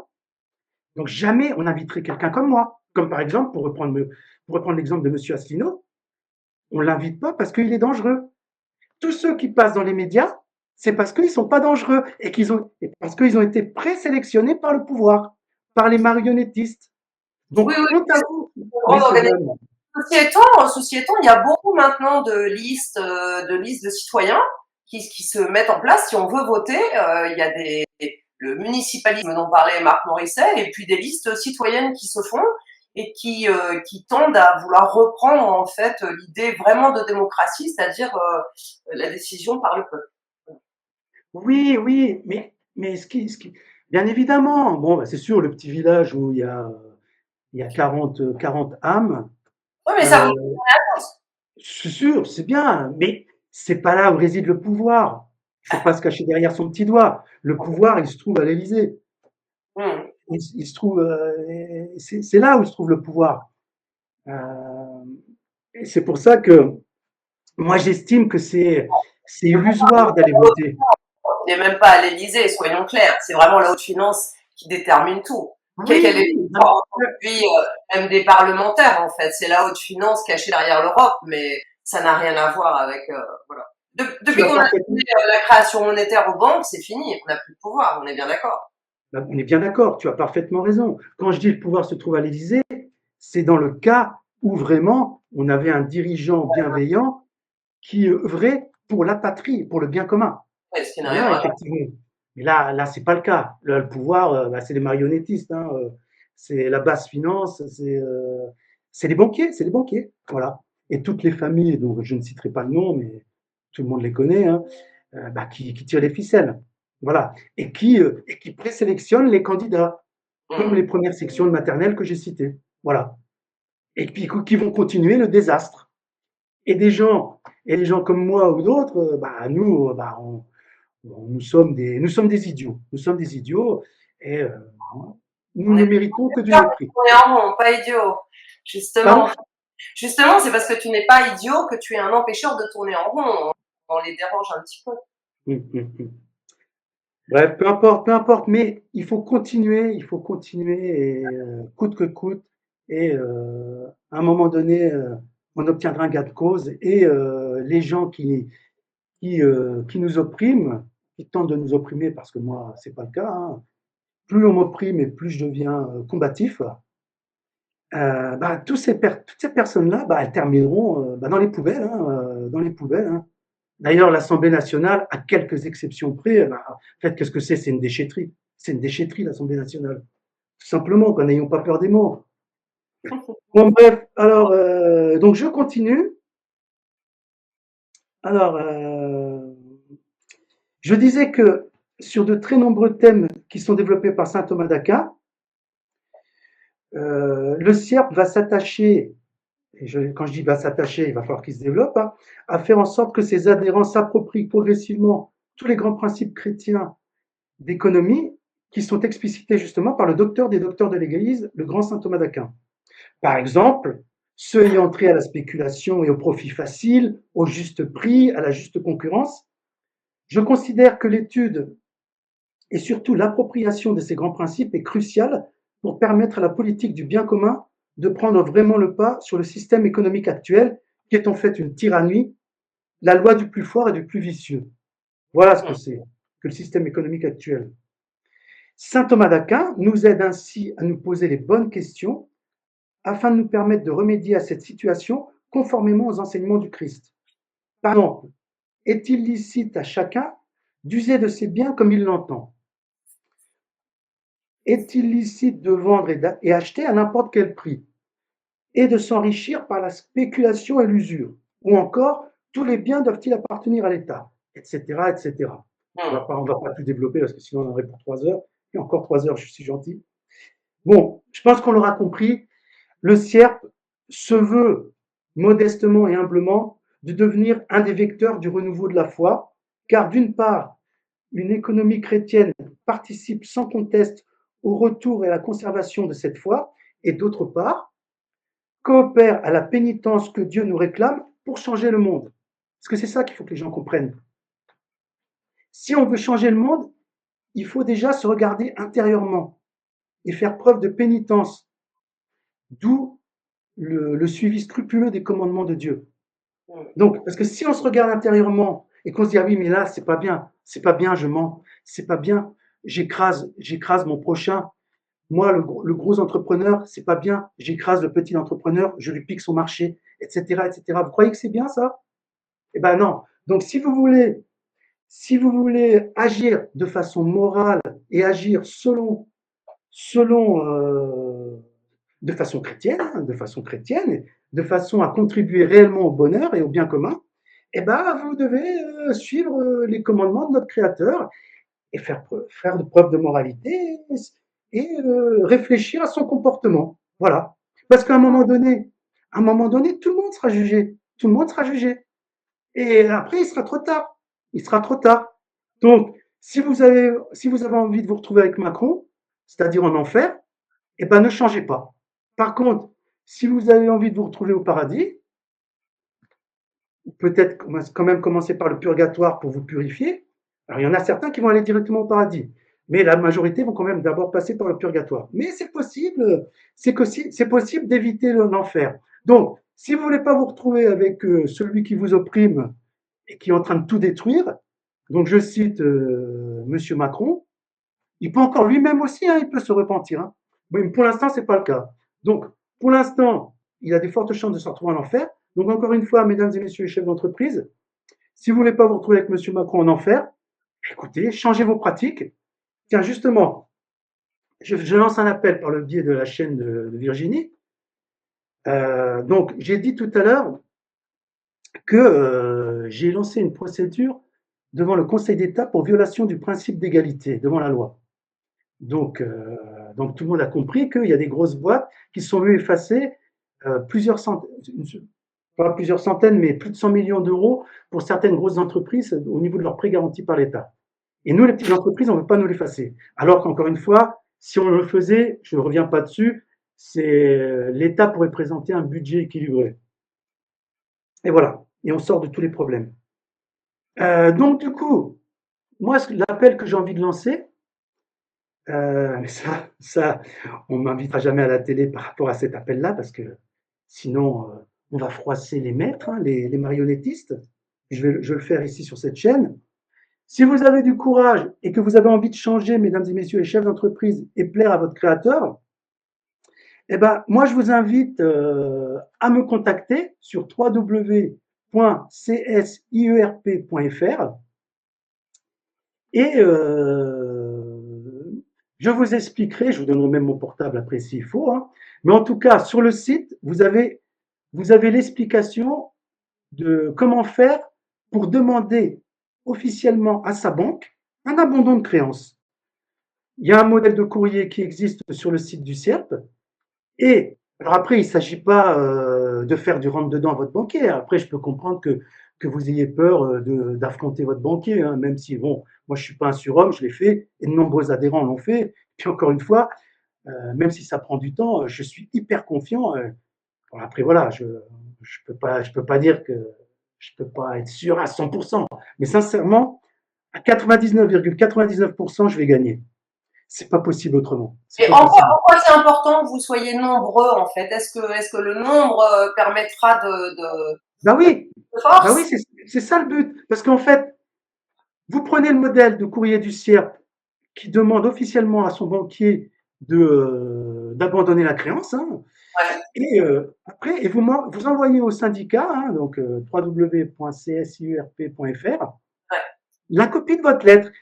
Et moi, le syndicat se chargera de transmettre l'ensemble des courriers au Conseil d'État. Parce que imaginons, si nous sommes plusieurs milliers, à la rigueur même plusieurs centaines, même 100 à la rigueur, même 100, le Conseil d'État, même si on a déjà les arguments, parce que là c'est pareil, le Conseil d'État, s'il fait du droit, il est obligé de nous faire gagner. C'est complètement discriminatoire d'effacer 100 millions d'euros aux seules grosses entreprises et les petites entreprises et laisser mourir. Bon bref, donc si...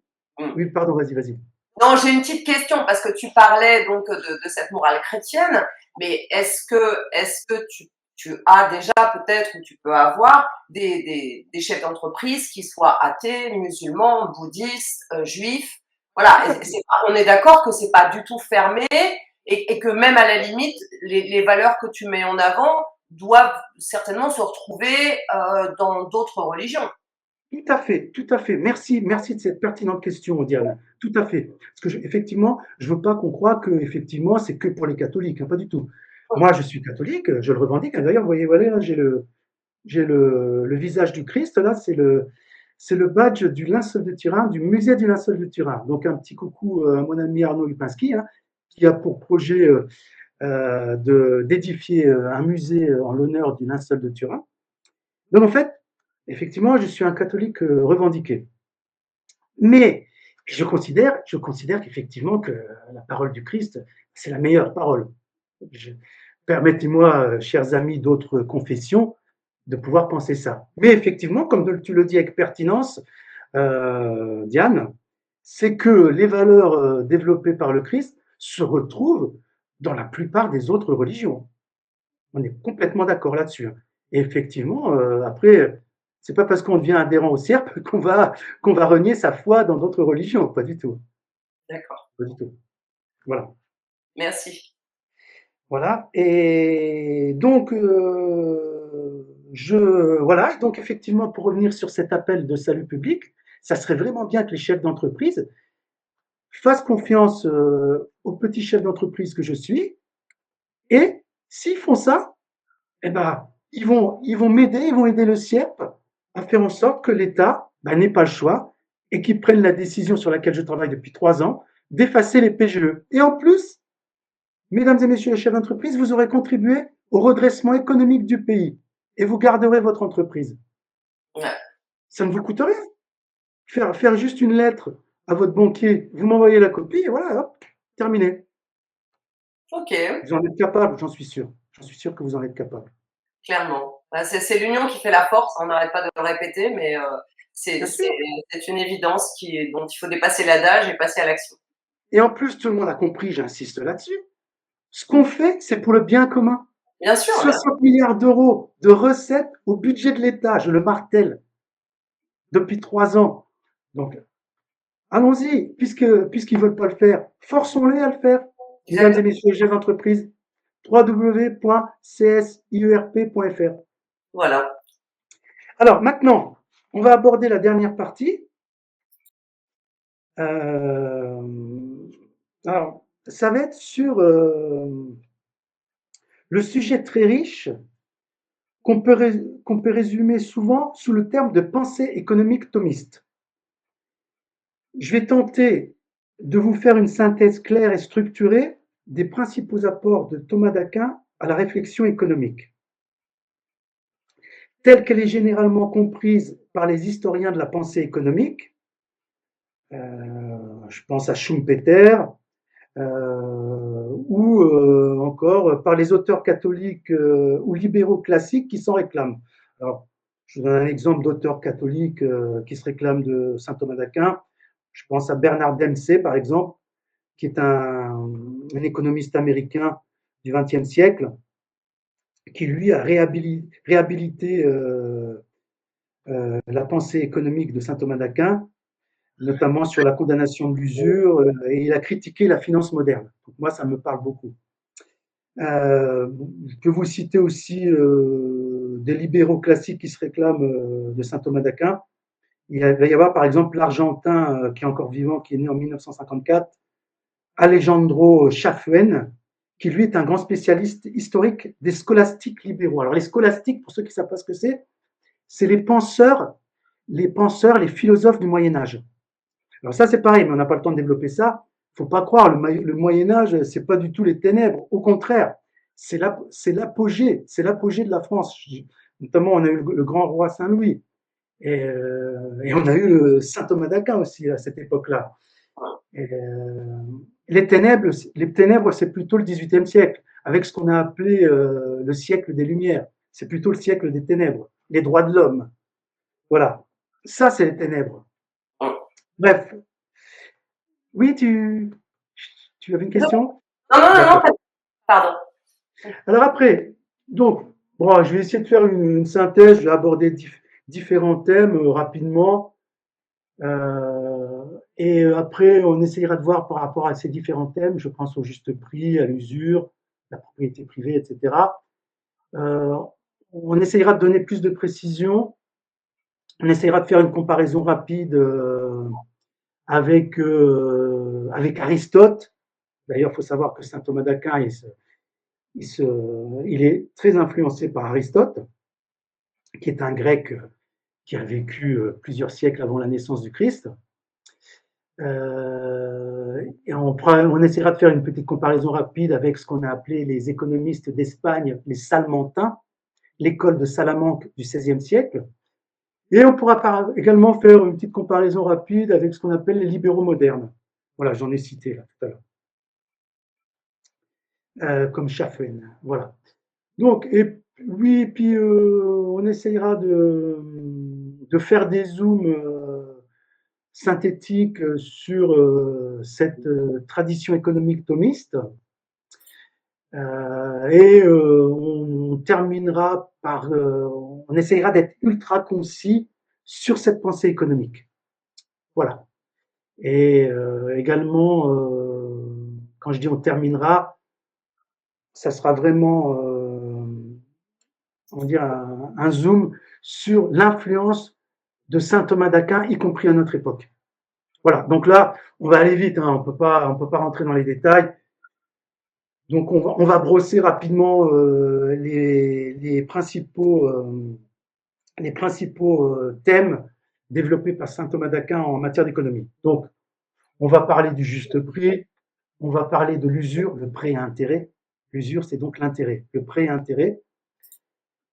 La propriété privée, le commerce et le profit, travail et salaire, et puis on parlera un petit peu de l'influence de tout ça d'un point de vue historique.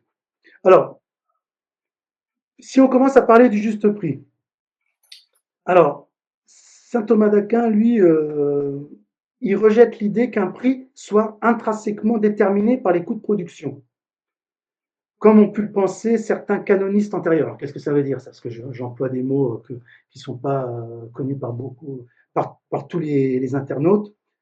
Un canoniste, ça va être un homme d'église qui a participé à la rédaction de ce qu'on appelle les canons de l'Église. Les canons de l'Église, c'est toutes les règles de moralité dans tous les domaines. Voilà. Donc lui, saint Thomas d'Aquin, c'est quelqu'un de souple, hein, même si c'est qu'il retrace et il analyse la parole de Dieu. Lui, il est très souple, hein, il adapte sa parole par rapport à son époque. Et d'ailleurs, c'est ce que je vais dire après, d'autres économistes qui l'ont suivi ont constamment adapté leurs paroles à leur époque, y compris jusqu'à notre époque. Il ne faut pas croire qu'on reste dans le Moyen-Âge avec saint Thomas d'Aquin, pas du tout. Hein, pour ceux qui auraient cette crainte, hein, pas du tout. Donc le juste prix, qu'est-ce que c'est que le juste prix pour saint Thomas d'Aquin? C'est fondamentalement le prix du marché courant. Alors en latin, on appelle ça le communitaire vendi potest.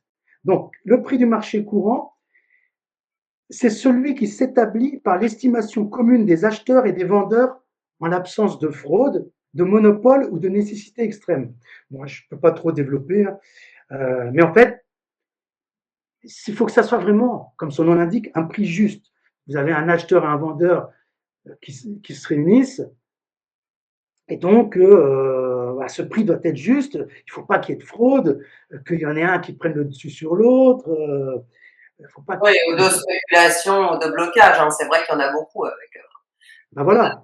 Il ne faut pas profiter d'une situation de monopole et puis surtout prendre en compte la nécessité extrême dans certains cas. Qu'est-ce que je pourrais donner comme exemple en cas de famine, le boulanger, s'il y a des pauvres qui arrivent, à la rigueur, pour respecter la dignité du pauvre affamé, eh ben, il ne va pas faire ça gratuitement parce qu'il faut respecter aussi la dignité du pauvre. Et ben, au lieu de faire sa baguette à 1 euro, il va lui faire à 10 centimes. Ou bien, si vraiment le pauvre, il n'a même plus 10 centimes, et ben, le boulanger, charité chrétienne, il va lui faire gratuitement. C'est ce qu'on appelle la nécessité extrême. Voilà, c'était Gaël Giraud qui recommandait que surtout il n'y ait aucune spéculation ou transaction boursière sur les matières premières pour ça, parce que ça tue vraiment des gens dans le monde. Hein. les spéculations sur le café, la farine, le riz, qui sont des matières premières de base dont les gens ont absolument besoin pour vivre. Parfaitement. Et alors là, c'est une très bonne transition pour arriver au deuxième thème développé par saint Thomas d'Aquin, qui est l'usure, les intérêts justement, la spéculation. Et effectivement, Thomas condamne fermement le prêt-intérêt sur l'argent, en s'appuyant sur Aristote. Parce que Aristote, lui, dit, et c'est ce que saint Thomas reprend, pour Aristote, l'argent est stérile par nature. C'est un bien fongible qui est destiné à être consommé dans l'usage. Et exiger un surplus pour son prêt, Aristote considère que c'est contre nature. Bon, par contre, saint Thomas, lui, comme je l'ai dit, c'est quelqu'un qui était souple. Il a admis quand même des exceptions à ça, déjà en son temps. Et il ne condamne pas complètement et catégoriquement l'usure. Alors, c'est ce qu'il appelle le lucrum cessans et le damnum emergens. Alors en français, ça veut dire compensation pour manque à gagner ou perte subie. Et donc en fait, quelque part, il commence à légitimer un petit peu l'intérêt, mais dans les cas de compensation pour manque à gagner ou de perte subie. Si par exemple, il y a quelqu'un qui vous prête de l'argent, mais lui, cet argent, ça lui aurait permis de ne pas perdre quelque chose d'autre, quelque part, prêter de l'argent à quelqu'un qui en a besoin, alors que lui-même, en prêtant cet argent, il va subir une perte, quelque part, saint Thomas d'Aquin, comme quoi c'était quelqu'un de moderne, entre guillemets, là-dessus, et de souple, il considère que s'il y a une perte subie par quelqu'un qui est charitable et qui prête de l'argent malgré sa perte, c'est normal qu'il perçoive quand même un petit intérêt. Oui, c'est Voilà. équitable en fait. On revient au juste, pas à la justice, mais à l'équité. Tout à fait, tout à fait. C'est ça que les chefs d'entreprise doivent comprendre. Alors, la condamnation stricte de l'usure sur le prêt de consommation restera la doctrine officielle de l'Église jusqu'en 1830 environ. Mais il faut savoir, c'est ce que je disais, que les solutions de contournement, elles se sont multipliées dès le XIIIe siècle avec saint Thomas d'Aquin. D'accord. Voilà. Donc, il ne faut pas croire. On peut prêter avec intérêt, mais attention, toujours respecter la justice. Alors là, on n'aura pas le temps, mais, Non, mais c'est bien. Aristote, il a développé des notions de justice, Ouais. justice commutative, de justice distributive, que saint Thomas a repris et a christianisé. Voilà. D'accord. Alors après, il y a la notion de propriété privée. Alors là, on peut mettre ça en rapport avec ce qu'a développé saint Thomas d'Aquin, c'est-à-dire la destination universelle des biens. On pourra en parler après. Donc en fait, ça veut dire quoi? Ça veut dire tout simplement que la propriété privée n'est pas de droit naturel absolu, comme chez un économiste comme Locke. Locke, L-O-C-K-E. Mais la propriété privée est légitime et utile au bien commun. Parce que pourquoi on dit qu'elle est légitime et utile au bien commun? Quand je dis on dit, pourquoi saint Thomas d'Aquin dit qu'elle est légitime et utile au bien commun? Elle incite au travail, elle évite les conflits, elle permet une meilleure administration des biens. Et je le redis, elle doit rester cependant subordonnée au bien commun, et c'est ce que je disais, à la destination universelle des biens. Alors, c'est quoi la destination universelle des biens, très rapidement? La destination universelle des biens, pour faire une définition très simple, c'est que tout le monde doit être propriétaire, tout le monde a le droit d'être propriétaire, bien évidemment, mais on va dire que le superflu doit être partagé. Qu'est-ce que ça veut dire? Ça veut dire que ce qui dépasse les besoins raisonnables d'une personne ou d'une famille doit servir aux pauvres. Alors, qu'est-ce que ça veut dire, ça aussi? Quelqu'un qui est riche à millions, bien évidemment, comme tout le monde, comme quelqu'un qui n'a pas de millions, qui a juste un salaire, eh ben, il a des besoins. Il a des besoins raisonnables. Les besoins raisonnables, c'est quoi? Lui-même, il a des besoins, et sa famille a également des besoins. Donc ça, son argent doit lui servir à ça, en priorité. Ça, c'est ses besoins raisonnables. Tout le reste, c'est du superflu. Et donc, son superflu, il doit le partager, il doit servir aux pauvres. Donc, mesdames et messieurs, les riches à millions et à milliards, feriez bien, au lieu de suivre Satan, feriez bien de suivre saint Thomas d'Aquin. Mmh. Est-ce que Le ça arrive super... pas, par exemple, au Moyen Âge, quand la récolte avait été faite, on laissait les gens qui étaient plus pauvres venir glaner le reste des pommes de terre ou le reste des choses pour ne pas mourir de faim, en fait. Et c'était une obligation pour le Seigneur de laisser son champ disponible, et puis pour laisser paître les bêtes. C'est un petit peu ça, en fait. C'est tout à fait ça, hein. C'est tout à fait ça, parce qu'il ne faut pas croire que les seigneurs, ils avaient de la moralité. Et justement, leur château, ils étaient là pour protéger justement les pauvres qui venaient dans l'enceinte du château pour se protéger contre les invasions. Oui, c'est pour donner une image de partage. En fait, tout le monde vit bien ensemble, même si on laisse, voilà, une petite partie.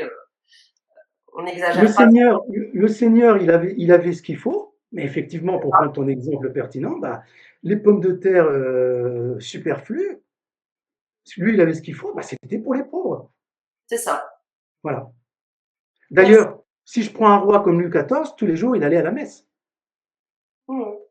Voilà. Bon, après, encore une fois, ça n'a pas été un saint, Louis XIV, mais voilà, c'est beaucoup mieux qu'à notre époque.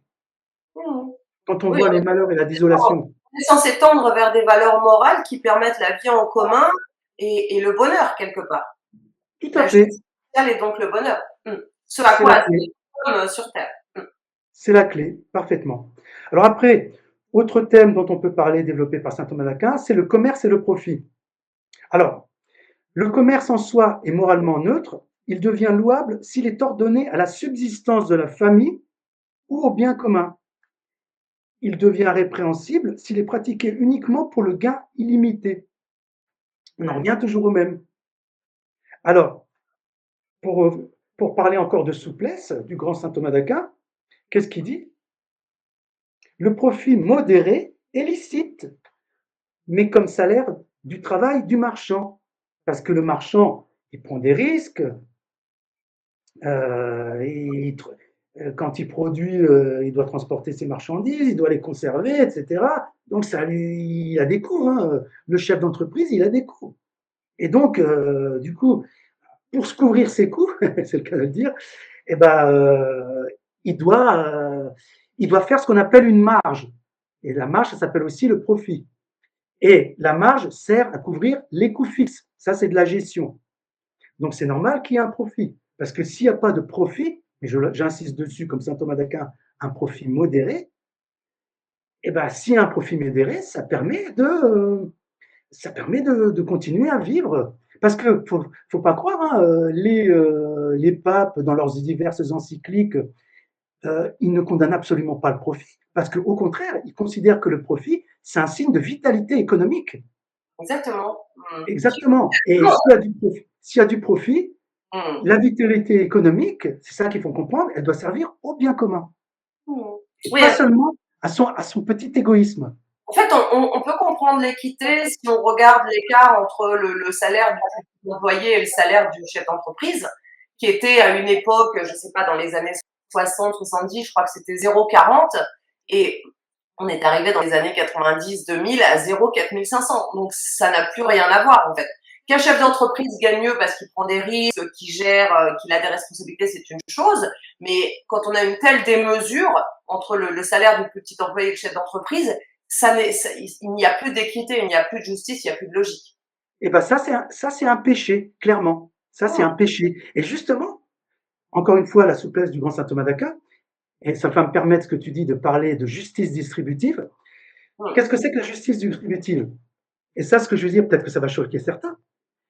Un patron, c'est normal qu'il gagne plus qu'un ouvrier. Bien sûr, oui, oui, logique. Parce que, effectivement, comme tu l'as dit avec pertinence, le patron, il va prendre des risques. Parce que le patron, si jamais son entreprise, elle fait faillite, notamment à cause des PGE, bah lui, il n'a pas le droit au chômage. Mmh, Le patron, il a une famille, il a une femme, il a des enfants. Lui, il n'a pas le droit au chômage. Il a pas le droit au chômage. Donc, du coup, et le patron, pour payer, pour maintenir les emplois de ses salariés, ben, il a besoin de vivre, lui aussi, il a une famille. Et donc, du coup, il a le droit de se payer parce que, pourquoi je parle de justice distributive? Parce que la justice distributive, c'est une justice qui permet de distribuer les richesses créées en fonction du mérite. C'est ça qu'il faut retenir. Ça ne veut pas dire que l'ouvrier, il a moins de mérite que le patron, attention. Mais le, le patron ou le médecin qui va permettre de soigner quelqu'un, lui éviter la mort, les médecins, bien sûr, hein, pas ceux qui sont avec Big Pharma, bien évidemment. Je profite de ça, les Tu fais vrais. Hein. baigner. Voilà. Comme l'avocat, comme, comme l'avocat qui va permettre d'éviter la prison en donnant des arguments de droit, mais des vrais arguments de droit, hein, pas un On, avocat. on a tous un rôle en fait. Hein. Quand tu vois un plombier, le jour où tu as une fuite, tu es quand même bien content qu'il arrive. Hein. Les charpentiers, c'est pareil. Donc en fait, on a tous un rôle et je pense que nul n'a envie d'avoir aucun rôle dans la société. C'est un problème d'équipe en fait. Une société, elle va marcher parce qu'il y a quelqu'un à l'accueil, parce qu'il y a quelqu'un qui gère le courrier. Donc voilà. Après, il y a il ne peut pas y avoir d'égalité. Elle n'est même pas souhaitable parce qu'on a tous des talents différents. Par contre, il faut qu'il y ait équité. Il faut qu'il y ait une équité. Et en fait, le salaire du patron, le salaire de l'ouvrier, les honoraires de l'avocat, les honoraires du médecin, etc., qui sont plus élevés, le salaire du patron qui est plus élevé, etc., qu'un employé ou un cadre lambda, peu importe, Ouais. on doit mesurer ce qu'on appelle l'utilité sociale. Dès l'instant que son utilité concourt, on peut mesurer l'utilité sociale par un apport beaucoup plus élevé dans dans la création du bien commun. Saint Thomas d'Aquin explique que c'est normal, encore une fois, c'est la justice distributive, c'est normal que la richesse soit distribuée un peu plus pour quelqu'un dont l'utilité sociale peut être mesurée un peu plus grandement. Mais alors, par exemple, l'utilité sociale, qu'est-ce que tu fais des artistes? Parce que on a besoin des artistes pour ouvrir notre pensée, voir les choses autrement. Et ils ont été considérés, notamment pendant la crise, absolument comme non essentiels. Donc, quelle est cette vision d'utilitarisme? Parce que c'est un terme qui demande à être explicité un peu. Alors, Tu vois ce que je les, veux dire? les, oui, bien sûr, je vois ce que tu veux dire. Alors, moi ce que je dirais, c'est que les artistes ont une utilité sociale très importante, au même titre qu'une autre profession. Les artistes, ils sont là pour créer chez nous un émerveillement, nous montrer le beau, et donc ça participe justement à ce qu'on soit dans la joie, etc. Et donc, ils sont autant essentiels qu'un chef d'entreprise. Mmh. Ce qu'il faut comprendre, c'est que dès l'instant que on apporte quelque chose à la joie, et la joie, ça fait partie d'une utilité sociale, qu'on concourt au bien commun, on a le droit de percevoir une Exact. richesse créée Ouais. notamment par les chefs d'entreprise, à la hauteur de ce qu'on apporte aux autres. Mmh. Il ne s'agit pas de dire oui, moi je suis le meilleur, je suis ministre, je suis le meilleur, moi je suis expert comptable, je suis le meilleur, moi je suis avocat, je suis meilleur, moi je suis médecin, je suis meilleur, blablabla, blablabla. Voilà. Donc non, non, non, vous n'êtes pas meilleur. Qui prend soin de ses Euh, enfants et de sa famille, par exemple, elle participe quand même à la société dans l'accomplissement de son avenir. Tu une vois? mère au foyer est autant utile qu'un chef d'entreprise. Parfaitement, chère Diane. D'accord. Parfaitement. On est complètement d'accord. Merci. Alors, euh, voilà. Donc, du coup, j'étais en train de terminer sur le commerce et le profit. D'accord. Effectivement, je disais que le profit modéré est licite comme salaire du travail. Et pour aborder un dernier thème, pardon, Mmh. on peut parler du thème travail et salaire. Et donc, pour saint Thomas d'Aquin, le travail a une double justification. Ça va être tout d'abord un remède au péché, dans le sens d'une pénalité. Donc, on en revient un peu à ce que je disais, en fait. Hein, plus vous concourez au bien commun, et plus votre salaire est élevé quelque part. Salaire, c'est pas seulement ce que la fiche de paye, hein, c'est vos revenus. Donc encore une fois, si vraiment vous concourez au bien commun plus que quelqu'un d'autre, vous devez avoir un salaire entre guillemets plus élevé que quelqu'un qui concourt moins au bien commun. C'est ça qu'il faut comprendre. D'accord. Ok, je comprends. Voilà. Et le salaire, sa deuxième justification, c'est un moyen de pourvoir à la vie. Alors effectivement, le salaire doit être suffisant pour faire vivre le travailleur et sa famille selon sa condition. Alors, donc là, on a brossé très rapidement les thèmes de prédilection de saint Thomas d'Aquin, hein. Oui, Alors, ce qu'il faut savoir, pardon? c'est intéressant, hein, ça permet de bien réfléchir à ce qu'on vit aujourd'hui et à remettre en balance. Mm. Merci beaucoup, Anthony. Bah, je te remercie et je remercie surtout le grand saint Thomas. Il faudrait vraiment que les gens qui nous dirigent, du moins qui pensent nous diriger, bah, prennent en compte un grand penseur comme saint Thomas. Oui, mais en fait, on se rend compte que plus on est dans la tempête, plus on est dans le doute et l'incertitude, et plus il faut qu'on revienne à nos racines, des racines profondes, vu que tout a été déjà pensé, évalué. C'est très très important d'avoir des racines, sinon, si on n'a pas d'encre, on se fait emporter par la tempête. Exactement. Euh, pour prendre une phrase triviale, on n'est pas là pour inventer l'eau chaude. Ah ouais, c'est sûr. Non, mais on peut y réfléchir, mais ça sert à réinventer les choses. Des choses ont été dites et après il faut s'en inspirer et retrouver cette inspiration qui fait que Mmh. la civilisation a évolué d'ailleurs. Voilà. Tout à fait. Alors après, pour terminer Ouais, sur l'influence historique de tout ça, ouais. ça va me permettre de parler des scolastiques de l'école de Salamanque. Alors, l'école de Salamanque, alors il y avait des économistes comme Soto, Molina, Lessius, Mariana. Donc, ce sont des personnes qui ont vécu au XVIe siècle en Espagne. Donc, il y a une ville hein, qui s'appelle Salamanque. Et on les a appelés les Salmantins. Et eux, les fameux Salmantins du XVIe siècle, ils vont considérablement assouplir encore plus et enrichir la doctrine de saint Thomas d'Aquin. D'accord. Donc saint Thomas d'Aquin, XIIIe siècle, les Salmantins d'Espagne, XVIe siècle, ils vont donc considérablement assouplir et enrichir la doctrine thomiste, notamment sur l'intérêt et le juste prix, en intégrant la subjectivité de la valeur et les mécanismes de marché. Et d'ailleurs, pour avancer encore plus à notre époque, on considère les scolastiques de l'école de Salamanque comme les précurseurs de l'école autrichienne. Donc on pourra en parler un petit peu rapidement si on a le temps.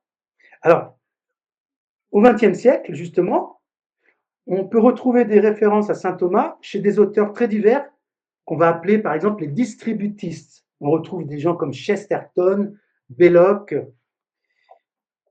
On peut retrouver des références à Thomas chez les libéraux catholiques, on en a parlé un petit peu tout à l'heure.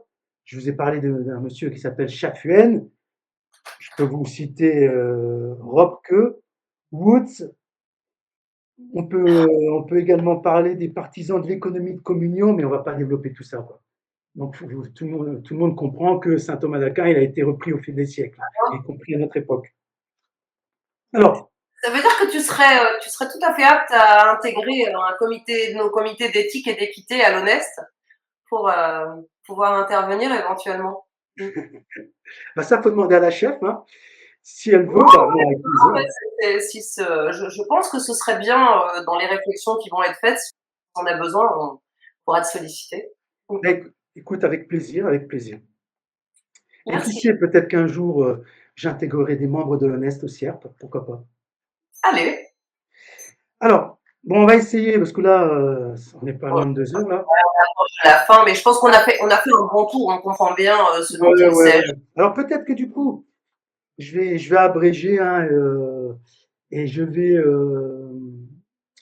vais terminer par l'influence de saint Thomas sur l'éthique économique. Parce qu'il y a tellement de choses à dire. Oui, oui, bien sûr, mais c'était d'avoir une vision globale. Oui.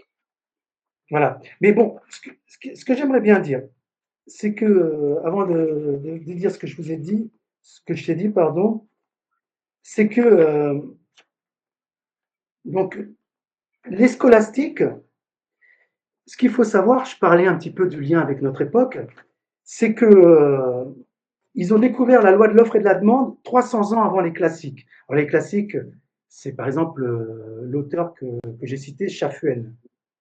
Donc, il faut quand même, quand on dit que le Moyen Âge, c'est une époque révolue, non, non, non. Les scolastiques, donc les penseurs comme saint Thomas d'Aquin, ils ont découvert la loi de l'offre et de la demande 300 ans avant les classiques. Mmh. Et saint Thomas d'Aquin, et surtout ses continuateurs Salmanta, ont posé dès le XIIIe jusqu'au XVIe siècle les fondements éthiques d'une économie de marché libre. On a parlé sur la propriété privée, le prix déterminé par l'offre et la demande, le profit légitime, l'intérêt bancaire justifié, et le tout encadré par la fraude interdite et la charité en cas d'extrême nécessité. Mmh. Voilà. Donc, bon, est-ce que tu veux qu'on continue ou pas? Parce que c'est vrai que j'ai tellement de choses à dire. Ou bien tu considères qu'on a fait un premier tour J'ai l'impression qu'on est à enfin, presque 2 heures d'interview. Je pense qu'on a fait le tour, on a bien compris tout ça. Je sais pas, c'est toi, tu vois, si tu as des choses encore importantes que tu souhaiterais dire. Mais je pense que l'essentiel, c'est enfin, on a bien compris pour le CIERP, on a bien compris pour ses actions. Ça me semble bien de comprendre qu'il faut revenir à des valeurs fondamentales pour remettre un peu d'aplomb tout ce qui est de travers. tout à fait. Alors, je vais juste terminer par une petite phrase de conclusion. Euh, que, qui va en fait résumer toute la tradition thomiste économique, D'accord. j'ai envie de dire de 1270 à nos jours.